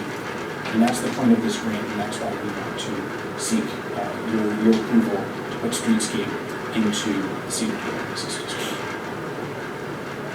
Very good. Thank you, Mr. Grodenmeyer. Awesome. Mr. Here, I'll start with Mrs. West. Well, thank you. We don't have to go through the history of this. Do you know if the Cedar Taylor development is also applying for it? Are they allowed to, or is it just the city that's allowed to apply for it? So my understanding is that it would be the city and then one nonprofit that the city supports to make application for, meaning each community can have up to 2 applications come from the community. So I'm not aware of the Development Association in our conversations with Kevin Smith and Michelle Bandy-Zalatrois. They've not mentioned or indicated that they would be seeking to apply for the CDSG grant as part of it. And the difference being that they're funded by, so much by the CDBG grant that Cleveland Heights offers. But I know that they're already working on proposals for their consideration next year. eligible also. They're eligible. I've not heard anything from their economic development or planning teams as to what they would be looking for. If two cities that bordered each other like that applied for the same grant, wouldn't it be more beneficial for both cities? Potentially, depending on what the grant application would be for, because this grant application is in hopes to help us match what's already on the Cleveland Heights side. We're seeking a letter of support from Cleveland Heights for the grant application. And certainly they have voiced support previously for us to bring those elements across the street to, again, create that cohesive business district. So while I'm not familiar with any potential project they might be applying for the CDSG funding for, they're certainly supportive of the grant, at least in past conversations. Well, I'm just saying, that is focusing on this area, there's a lot of things happening over there, and if we get this grant, then we'll be doing that much better. So. Very good. Thank you, Mrs. Weiss. Mr. Rock. Yes, I'd like to echo what my colleague, Councilman Weiss, was talking about. This is long overdue. This is tremendous effort. I appreciate all your hard work. You mentioned that the turnout at the meeting was low, but I can remember years past when we brought this to council about 4 years ago, and the room was filled with residents from the Cedar Taylor area. There were people from the Merchants Association, Cleveland Heights, University Heights, so there was tremendous support 4 years ago for this. I'm so glad we're seeing it come to fruition today, especially with new townhomes being constructed down the street. This will be a walk to the community, people will walk to their local shops, and it would just create much more of a vibe for that area. So appreciate it, and it's going to be attention to service. Very good. Thank you, Mr. Rock. Mr. Ruick. Yes. This is very exciting. Long time ago, this has been a traditionally neglected corner of the road, both from Cleveland Heights to University Heights. And slowly but surely, we're turning this into something. And that's through no fault of your own. You've done a great job putting this all together again with all the elements. And all I would like to say in addition to that is that if you add my bit to your list, right now, the only thing that makes me happy when I drive through that area are those giant flower baskets that Cleveland Heights hangs. They're beautiful, they're large, they're colorful, but it's very evident we don't have any on our side. They're only on their side. But it really adds a lot. So if you could throw that in there somewhere, because it's the maintenance of it also, it's a policy. Thanks. Thank you, Mr. Rock. All right. Anything further? Comments, questions, Mr. Myers? Is there a motion to adopt the resolution in support of the application for the grant, et cetera? Yeah, I'll make a motion to adopt resolution 2019-77, support the application for the grant for the Tyler County 2020 Community Development Supplemental Grant Program in support of the streetscape improvements at Cedar Taylor Road. And I would lead some urgency. Very good. There's a motion to adopt the resolution, see by Mr. Goff. Is there a second? Second by Mrs. Myers. Any discussion? Seeing none, Mrs. Thomas, will you call the roll first on the suspension of the rules? Aye. Aye. Aye. Aye. Aye. Very good. Then on the main motion. Aye. Aye.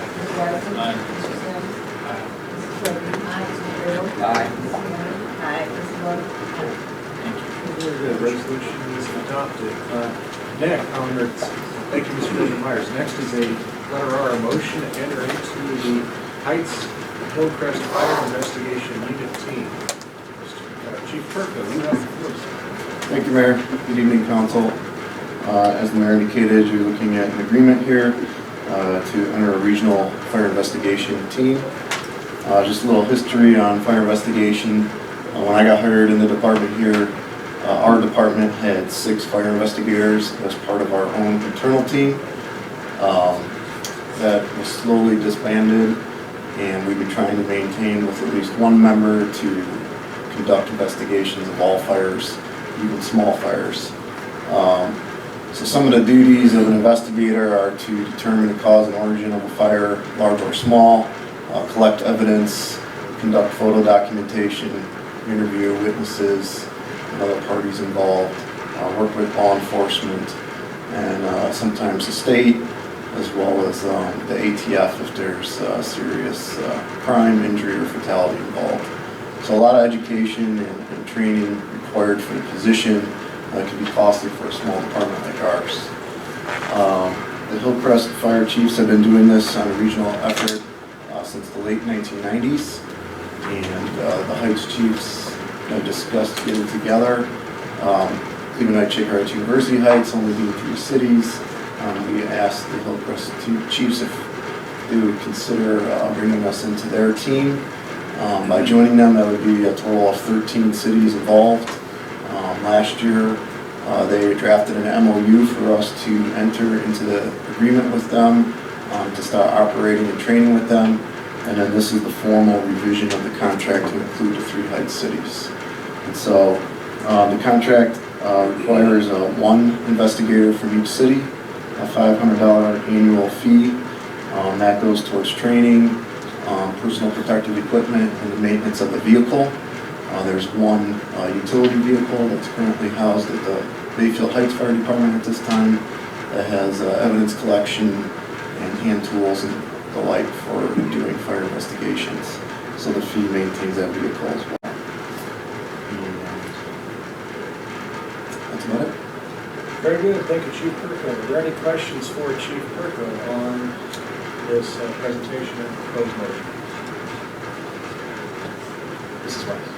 Just to clarify, we already have 1 person designated as an investigator, and that person will be joining this team. And we have 4 members involved in investigation processes in our department internally. 2 members will be part of this regional team. Very good. Chief, Mrs. Weiss, any further questions? Is there a motion? A motion by Mr. Rock to enter into the Heights Hillcrest Fire Investigation Unit Team. A second by Mrs. Cameron. Okay, any discussion? Seeing none, Mrs. Thomas, will you call the roll? Mr. Rock? Aye. Mr. Weissman? Aye. Mr. Sens? Aye. Mrs. Peggy? Aye. Mr. Earl? Aye. Mrs. Cameron? Aye. Mrs. Welch? Aye. Okay, very good. Motion carries. Thank you, Chief. Thank you. Okay, we now return to agenda item M, ordinance 2019-75, amending section 2 of ordinance numbers 2016-39 and 2019-61 by updating annual compensation rate of specified employees. This is on emergency. There's a revised version that was left to the seat at the beginning of the meeting. I think there's been a suggestion that we may want to move into executive session to discuss the personnel. That's my understanding. So, I'll entertain that motion at this, and the idea would be to have it now as opposed to later, is that correct? Well, just a bit of background, we talked about this in the Finance Committee last week, and we've come up with some figures. The administration did some digging, and there were some other issues that we did not anticipate. Correct. At Finance Committee, with respect to the amounts that the Finance Committee suggested. My understanding is that there are specific issues pertaining to specific employees in terms of some of the issues that we didn't realize were part of the salary bands. So the desire is to go into executive session to discuss that. So I'll make the motion for executive session, and I anticipated we would just do it as part of the regular executive session meeting after the reports and such. You can do that, and that's up to the council. I would make a motion to do that. The issue is that it's likely that, I shouldn't say likely, it's possible the council will be taking action post-executive session. Right, oftentimes. So we want to make that clear. Right, oftentimes we'll call an executive session, we will tell you we don't anticipate having further business to conduct other than the motion to adjourn. I think there's a strong likelihood that there will be business conducted after the executive session. And in particular, that business is an up or down vote for this one. So that's my motion. Okay, so, Do we need director's reports and everything? well, that's kind of what we're getting at, is that we would move to have the executive session in the meeting following the director's reports and so on. I think that's what he was suggesting. Yeah, the purpose would be that, I don't think everybody in the audience, I'd love to see you when we come out of executive session, but some people may want actually, since I'm tired, I'm assuming somebody else is tired. That's the people who have a regular executive session after. Mr. Cook will have to stick around this time. Really been putting up on being in the room. Thank you for putting up with us and me in particular. All right. So we have that motion to go to executive session at the conclusion of the most of the regular portion of the meeting following the director of committee reports. Is there a second? Second by Mrs. Thomas. There's no discussion. Mrs. Thomas, will you call the roll? Mr. Rock. Aye. Mr. Weiser. Aye. Mr. Jones. Aye. Mr. Murphy. Aye. Mr. Earl. Aye. Mr. Warren. Aye. Mr. Clark. Very good. And I don't believe there's any other thing that we were planning on going into executive session about, unless somebody's aware of something, in which case. Okay. Well, that's covered. Very good. All right, then we will go to reports. Finance, Mr. Kennedy, you have the floor. Thank you, Mayor. Just working on all the filings and getting ready to thank you for approving the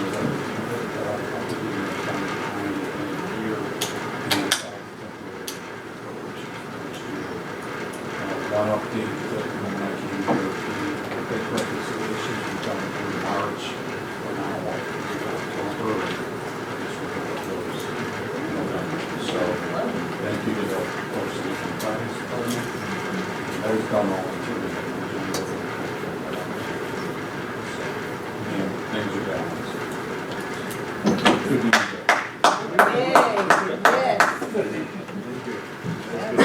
Mr. Kennedy, any questions for Mr. Kennedy? Well, fair enough, then we will go to Director of Law, Mr. Pamela.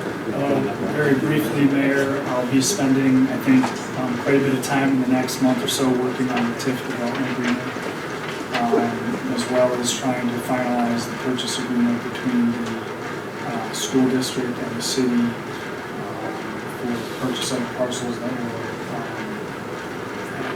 make up the development parcel for the RFA project.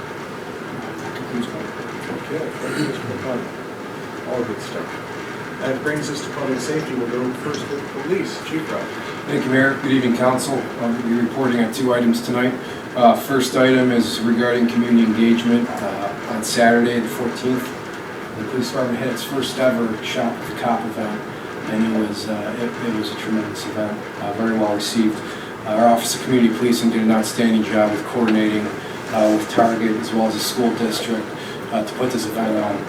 6 students were selected by the school district that would benefit from this type of event, and they came to our City Hall at about 9 a.m. where we had light refreshments with the children, and from there we did a police procession to Target with the kids, and they had about $150 each to spend on their family for the holidays. And Target also donated some of that, donated some gift cards to offset some of the cost of it. The kids had a blast, the officers had a blast. Even the people that were shopping at Target were wondering what was going on, because again, we've never done this before in this community. And to the point it was well received that people were donating additional gift cards who were in the area and who were in line when they saw what we were doing for the kids. That event ended with us taking them and their family to Rascal House, who donated pizza, and we had a pizza lunch with the kids and then sent them on their way and helped them wrap their gifts and then send them on their way. And it was awesome. So, Office of Community Policing did a tremendous job, very well received, and it's something that will continue and build on every year to make it bigger and better. Yes, I can add that I dropped in on the event in progress before they went shopping. I saw the police officers working with the school children on the Christmas shopping lists, and it was a sight to behold. The enthusiasm and the good tidings in the room were uplifting. seal it, but I'm so glad to see our department being such a positive. We'll be putting some of the feedback out on social media, and Mike will also be assisting with that as well. And you may have something to say on that. Second item to report on involves emergency management planning. For the past few weeks now, months now actually, Chief Clerk and I have been finalizing the updated city evacuation plan.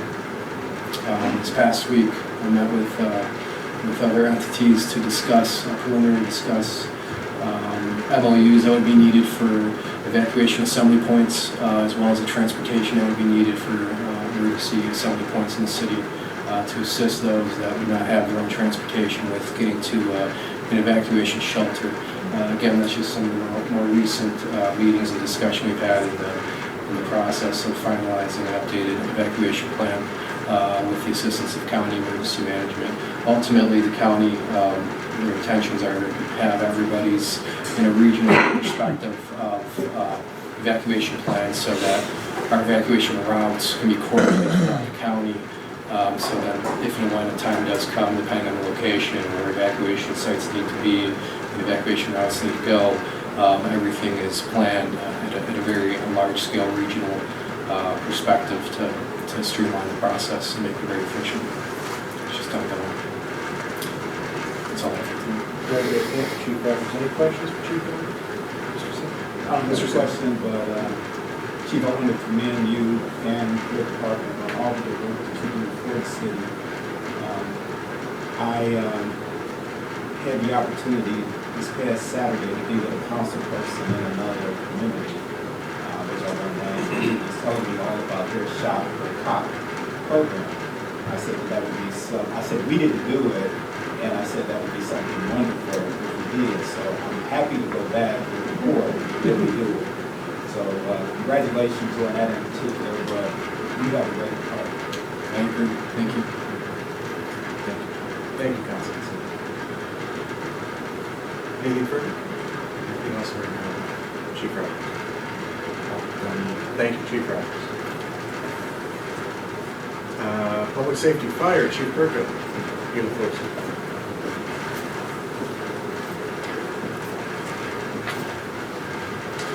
Thank you, Mayor. Council, 2 items to report on as well. One of them being our ladder truck committee will be meeting tomorrow down in Columbus at the manufacturer plant. This is going to be for the midpoint inspection. So we'll be going over, seeing what the truck's progress is. I'll be sure to get back some photos to all of you, and it'll probably be on social media as well.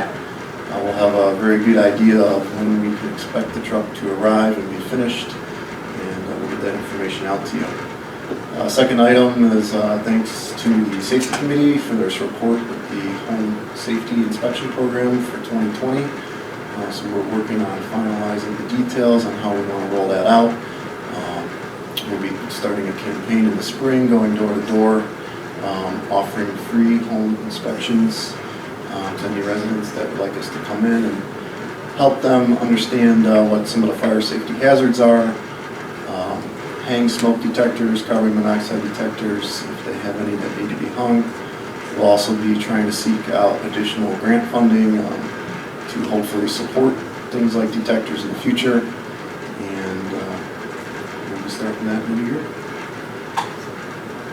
Okay, very good. Thank you, Chief Perko. Any questions for Chief Perko? All right, very good. Thank you, Chief. Thank you. Okay, next up is Service, Mr. Corning. Thank you, Mayor. Good evening, Council. Short report tonight. Leaf collection, curbside loose leaf collection with our vacuum machines is now complete. We will be converting those units over to snow and plow vehicles during the next couple of weeks. Our tree pruning and removal contractor has started. He has worked on Bain Tree and Groveland so far. He'll be working his way from the north to the south in the northeast section of town. And those are the 2 items I have. Very good. Thank you. Thank you, Mr. Corning. Any questions for Mr. Corning? You have one? Yes. What's up with Nobody's complaining about leaves this year? Actually, leaf collection went quite well this year. Yeah. So, weather cooperated, the equipment cooperated, and we had personnel enough to handle the task. So, Great. Just gonna ask. Anybody else have leaves that left faster? And from now on, leaves will be collected in long leaf bags curbside on your rubbish day. So if there's anything left, put it in a long leaf bag. Very good, very good. I'm happy that the approach we took, together with the weather cooperating and the staffing levels we had and so on, it all worked out much better this year. And, thank you for your leadership. Thank you. All right, so nothing further. Thank you for this reporting. And we will move on now to building, Mr. McGrath. Thank you, Mayor. Good evening, Council, and happy holidays. On December 10th, the demolition of Action Pest Control was concluded at 2109 South Taylor. And on December 13th, they prepped the sidewalks for pour. They're still prepped, they haven't been poured yet, but they will be poured as soon as the weather permits. On December 6th, the apron and public walk at the Green Road Cleveland Community Mikvah was poured, so now there's free access across that driveway area. The estimated time of completion for the mikvah is late January 20 or early February. The Goodwill project is ongoing. Right now we're in the demolition phase. They spent about 2 weeks removing asbestos tile and asbestos materials from the interior of the store. Tuesday morning was. And they will be going to the ARB and BZA for their signage. Signs on both the front and the rear of the building. So they'll get that approved at ARB and BZA hopefully. I've been contacted by the insurance survey organization known as ISO. ISO determines property insurance rates for an area depending on the quality of the inspection services. Right now I'm filling out a survey. The last time this survey was done was 4 years ago. On a scale of 1 to 10, last time we were in the 6, 7 range. So I hope to improve that with this survey. I'll be meeting with Joe Bindus from ISO later on this month. Hopefully the survey will be completed early next year. We just received architectural plans for Pizza Bogo. Right now they're in the plan review area of their construction phase. So hopefully they'll get permitted and they'll begin construction soon. And finally, the permit report for November, ending November. This year, we ended up at $7,280.03, compared with the same period last year where we ended up at $6,810.99. Thank you, please. Okay, thank you, Mr. McReynolds. Any questions for Mr. McReynolds? Mr. Wise. Thank you, Mr. Mayor. Mr. Reynolds, several meetings ago, we had a gentleman here who was about to speak from the barbecue place at the end of the Center. The sauce? Oh, the sauce, yes. Have there been, has things been calm since then? Have they taken care of the issues that the neighbors complained about? Almost all, yes. We haven't had complaints on the cleanliness or the garbage, so that seems to be under control. The question is the outdoor eating area, which was approved by Board of Zoning Appeals under certain conditions. One of them being that it wouldn't be lit after dusk or after 8 p.m., whichever came first. However, long after the appeal period for that meeting had been extinguished, I got a request that they keep those lights on after dusk because they have people pulling up, parking on the street, and I think it's more appropriate to have that area lighted for safety. However, that could only be approved by a trip back to the ARB. So we're still pursuing that. Thank you. That was fun. Thank you, Mr. Mayor. Thank you. Mr. White, please. Oh, I do know what it was. It's for the housing. Sorry, Oh, sorry. all right, very good. Thank you, Mr. McCarthy. All right, next up is our city engineer, Mr. Chin. Thank you, Mayor. Just one item this evening. The Cuyahoga County Engineer has a program for road maintenance on county roads. And their program is that they'll pay for the materials for a maintenance item. Maintenance item will be crack sealing. Could be like a mill and fill area, a large patch. You could even repair some catch basins. You have to apply for it each year. But this year they threw in there as well striping on county roads and striping for multimodal facilities. And we did apply this year to restripe Warrensville Center Road through where the bike lanes are. I know we've had some complaints about that. The paint that they used is a water-based paint, which is what's allowed by the EPA, unless you go to a real expensive material called thermoplastic. Thermoplastic striping lasts 3 to 5 years usually. Very expensive. I applied this year for us to get that paid for. We have a striper, or guy that does our streets every year anyway. He has to put it down, but we could use this expensive material if we were successful with our grant, and I don't see why we shouldn't be. The county's been very good about funding these items, and they're looking for these new areas where it's multimodal to get better striping and get it to last. So there's nothing you can do right now at this time of the year. It's too cold, it's too wet. Even to put it down, if we tried to restripe it, it wouldn't last if we did it right now. I would say in the springtime, and we'll know about the grant first of the year, and I would hope that we would be successful to be able to get the thermoplastic there. But it's between 5 and 8 times the cost of regular paint and the material. But the county has this program where they'll pay for the material. We still have to put it down. We also apply for some crack sealing like we always do for our county streets. Can't do it on the side streets, we can do it on the county roads. End of my report. Okay, very good. Thank you, Mr. Chairman. Any questions, Mr. Chairman? Sounds good. Thank you, Mr. Chairman. Next up is our communications and civic engagement coordinator. Mike Clark. Thank you. Sock Drive continues through December 20th. Jamaica Metian has volunteered to be an additional drop-off location where you can do what a lot of residents are doing, where they're doing their Christmas shopping or holiday shopping, birthday shopping, whatever, online. They add some socks and they send them straight to City Hall. So you don't have to worry about where the drop-off locations are or how long they're open. Just send them straight to City Hall. Planning has begun for the February edition of Mosaic. The game plan right now is socks that feature University Square on the cover and all the other development that's going on in the city. I have a pretty good idea of what the other stores are going to be, but if anyone has any suggestions, just feel free to contact me and we'll work something in. And that's it. Okay, very good. Thank you, Mr. Cook. Any questions for Mr. Cook? Mrs. Cannon. I think I'm just gonna leave my socks in the bin. Okay.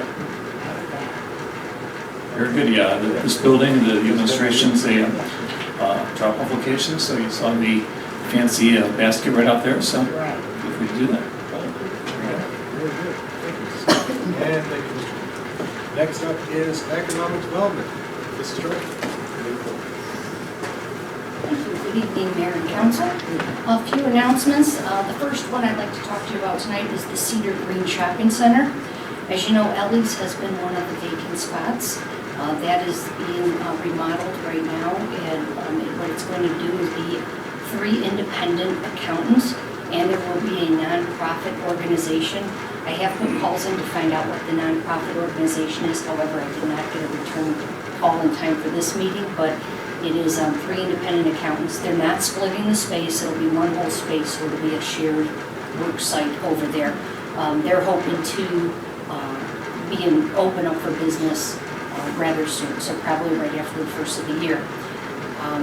Secondly, in that same shopping center, Bar Sushi did go out of business. However, that is also being remodeled right now. Chocolate Emporium is coming into the city. That will be a kosher retail shop, and it will only be retail. They won't be making anything there, but they're looking. They're already in the remodeling phase, and they're going to be. They hope to open very soon as well.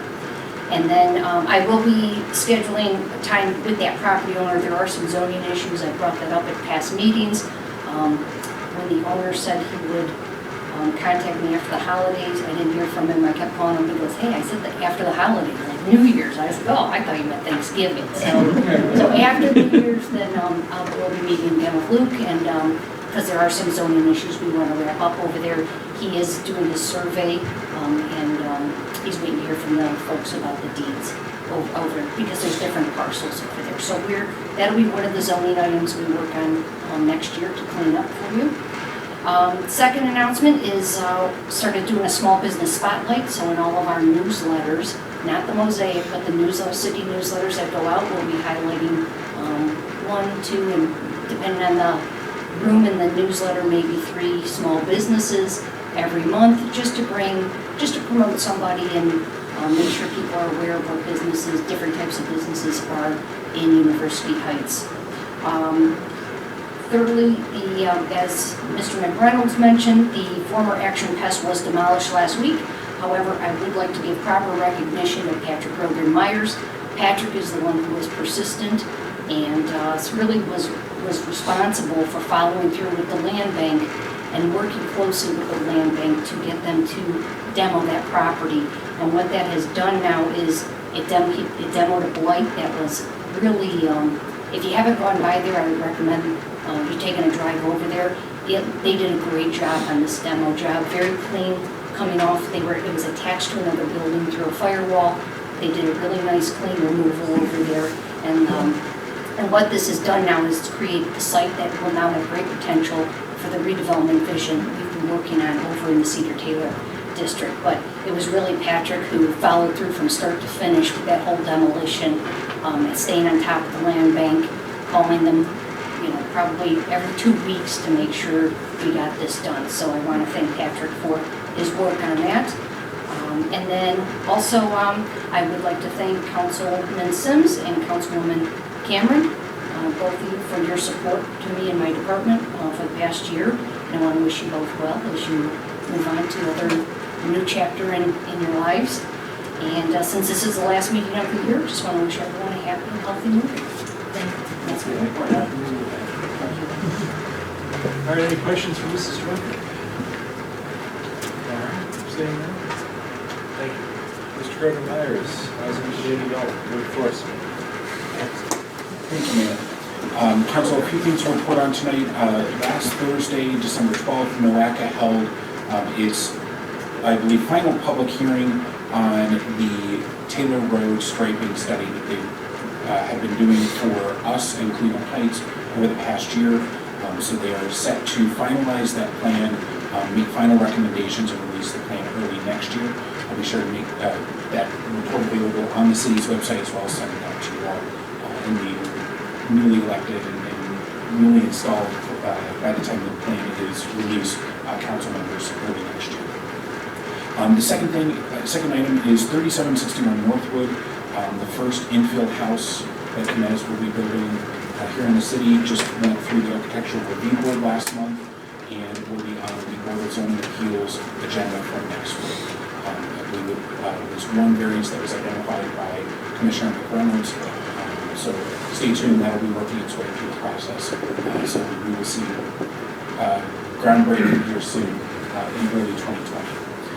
Finally, the CDSG application, we are finalizing those numbers. We're working with the CPO Development Association to get that grant application pulled together and submitted by the January 3rd deadline. Similar to Mrs. Rucker, I would like to thank both Councilman Sims and Councilmember Cameron for your guidance, your valued input over these years as I've been, it's quickly coming on 5 years with the city in my capacity in community development. I sincerely appreciate the guidance you all have provided me, and I will be having more public meetings next year, so feel free to sign. All right, very good. Thank you, Mr. Rubenmeier. Any questions? Mr. Rubenmeier, Mr. Brown. Yes, Mayor. And I too want to commend you for your hard work in your department. I recently was driving past 3600 block of Raymond. There was a house that we had declared public nuisance a year ago. And from the pictures, it just looked like it couldn't be saved. And the house was saved. It is beautiful. And there's a listing online, take a look at it, and the interior is beautiful, a brand new kitchen, nice appliances, new siding. I mean, it just looks tremendous, and I'm glad you guys took the action that you did, brought it to us to declare that a public nuisance. I'm glad the family will be in that home once again. Thank you. Anything else for Mr. Gordon Myers? Very good. Thank you, sir. Next, council committees, the standing committees. We'll start with building, Councilman. Civic information, Councilwoman Campbell. First of all, I'd like to thank council for their approval of the resolution involving the Citizens United issue. It's been a long journey to get this thing approved, but finally on my last day, thank you guys, I really appreciate that. And then I also want to make it part of our minutes about how much I have appreciated this job. I have loved being a council person for the city. I have loved the opportunity to serve my neighbors and my neighborhood. And I am really excited to see what becomes of this, of the administration and the council working together. I think I'm leaving at a great point in time where the future is very bright for our city. I am just excited to see all the development items happening and thinking about the visions that Mr. Earl and I used to talk about, and seeing these things come to fruition is extremely comforting. To know that you guys are going to be have your hand on the wheel and keep things moving. I'm excited to see what's going to happen to Cedar and Taylor area, as well as the development by at University Square.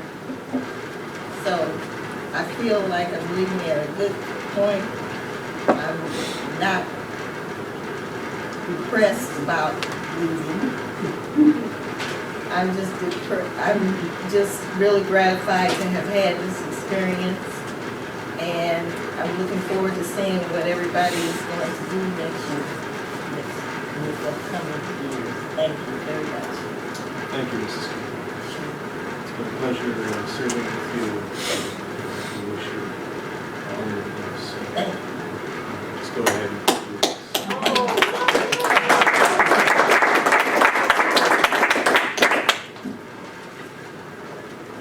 Okay, so finance, Mrs. Brady. Thank you, Mayor. The Finance Committee did meet to talk about salaries, and we'll be talking about that more, and probably taking action when we come out of executive session. But what I really want to talk about is my two colleagues who are leaving. Now, I want to thank them it so much, and I want everyone to know Mr. Sims and Mrs. Cameron brought unique lenses. You know, we are a council of 7. We all have unique gifts. But they have provided so much in such interesting ways. Mr. Sims has such talent, such knowledge, degree from Wharton, another certificate from the Kennedy School of Government at Harvard, and knows his numbers. He's always so insightful. Everyone who's attended and paid attention knows about the kinds of questions he's asked, the issues he's raised. There was never a house brought to council for demolition that he didn't want to save. I mean, he was all about saving those houses, and I think we're all kind of there with him now. So he's made a difference. Mrs. Cameron brought the lens of humanity through her social work background. So she always made us think about the human side of things, which is also so crucial. She started Gear Up, the Gear, whatever they Thank you. As well as Citizens United. So she's always had great comments to really bring us up short and make us think. So when I think of both of these colleagues whom we're losing, we can gain wonderful new colleagues, but it's sad to lose you two. They have been focused, their focus has always been on City First. They think about University Heights, and they're passionate. I have seen passion from both of them, so it's been an honor to serve with both of you, and I've learned from both of you, and I appreciate that, so thank you. Thank you. So my report's over. All right, very good. Thank you, Mrs. Carney. Governmental Affairs, Mrs. Weiss. Thank you, Mayor. So after speaking with Councilman Sims, we kind of are rolling over the garbage study into government affairs, just because we think it's very important to have it as part of the budget discussion. So there is going to be a meeting on January 9th, I believe at 6:30 in the annex. There's an email going out. And I also just want to echo Councilwoman Hardy's comments, and I'm not sure I can top any of that, but I just want to say that you will definitely be missing. Thank you. Recreation, Mr. Earl. I have no report, and said to say that's a tough act to follow. It's always bittersweet, I've seen you in action for a long time. I've seen some wild days, and great days. You've gotten a lot done, and you're just always a pleasure to be around. I'm looking forward to working with you folks. It's been a great convention, so just moves on. Thank you. Very good. Thank you. Safety, John Moore. I too cannot find better words to say than all words I've already said. Good luck to you in your next endeavor. You both were a mentor to me really as I've got on, and really learned a lot from as I was for all that. With regard to the safety committee, we did have a meeting, it was on Monday last week, and a very robust agenda. I feel we will need another meeting in January to do some unfinished business, but the items that we discussed were the high-back radio migration, K-9 unit, United towing fees for next year, and then 2 items regulated by our charter, the auxiliary officer requirements, and civil service hiring rules. And then on the fire department side, we discussed certification, or the CERT program, revitalizing that, and home safety inspection program. So again, I'll probably poll for January so we can tie up some loose ends. Very good. Thank you, Mr. Earl. Service utilities, Mr. Sims. Thank you. I don't have a report, but I will make a few comments. Just for the record. And I just appreciate everyone here. I've appreciated all of the councils that I've worked with, and to Councilman Irvin's comment, we haven't always had council relationships with the city, with the university. I mean, we had something tonight with the university that I know on some previous councils has been a very difficult challenge. We talked about things like highways and waterways and charter. I mean, it's been a lot. And not only do I want to see homes preserved, I want to continue to see us hug the trees as well. Because I think that's a unique feature for our community. But for me, first of all, I want to recognize my good friends that helped us. Okay? Sheila has been like steadfast in her support, but admonishment of how I conduct myself as a council person, and it's something that has made me more of who I am. and to appreciate what my role is on council and who I'm really serving. And so I'm just really happy to have both of them here tonight. So I'll say that. I also just wanted to make a brief observation with respect to something personal, a thing that really drew me close to this council. I've always been close to the community, but close to this council, and that was the many difficult things that I suffered last year on a personal level. I could not have gotten more support and, just more encouragement and more, just love and outpouring. And so I really appreciate you and the staff, the city council, the staff, and the city as a whole. Well, that meant a lot. And that is the thing that I will walk away appreciating the most. Thank you, Councilman Sims.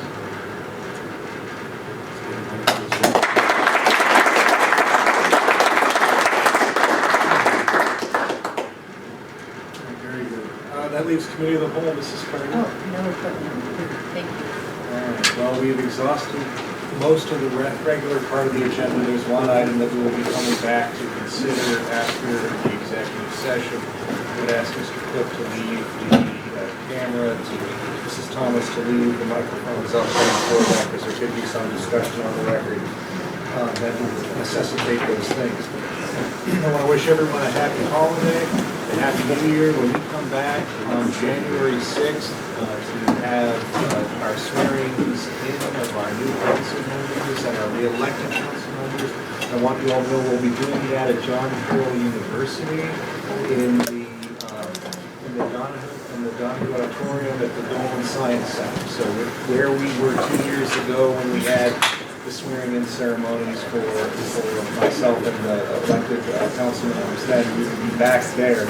We will have a reception first. We will have the ceremonial portion, and then take a break, and then go back into regular business, much as we did 2 years ago. So do not come here next Monday. Please go there. Garden with the Rangers with John Carroll. 6:30 for the fun part. 7 o'clock to get the ceremony underway. And then from there to, and then probably, 6:30, 6 or 6, I think it's 6. 6, we're advertising 6. We've advertised 6 o'clock for 1 hour event beforehand, and cookies, punch, whatever it is we're doing exactly. Celebrate beforehand before going in to do the business of swearing in those Yeah. All right, so we will recess at this junction. Thank you once more to the council. Is there a motion to return, to exit executive session and return to regular session? So moved. Okay, motion by Mr. Wiseman. Is there a second? Second. Second, we'll take it from Mrs. Weiss. All those in, I'm sorry, Mrs. Thomas, we call her off. Mr. Wright? Aye. Mr. Wiseman? Aye. Mr. Sims? Aye. Mrs. Pardee? Aye. Mr. Ertl? Aye. Mrs. Weiss? Aye. Okay, very good. We will now return to item M of the agenda, which is ordinance 2019-75, amending section 2 of ordinance numbers 2016-39 and 2019-61 by updating annual compensation rate of specified employees. This is on emergency. I understand that there is an amendment. Mr. McConville, you have the floor. Thank you, Mayor. I'd like to direct council's attention to section 4 and ask council whether there's a motion to delete the last phrase of section 4, reading in an amount to be determined by ordinance, and to substitute in its place the phrase in accordance with amounts established pursuant to collective bargaining agreements. Is there a motion? So moved. Okay, motion by Mr. Wiseman, second by Mr. Rock.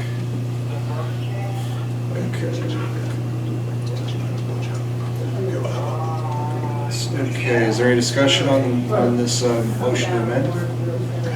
Seeing none, Mrs. Thomas, we call the roll on the amendment.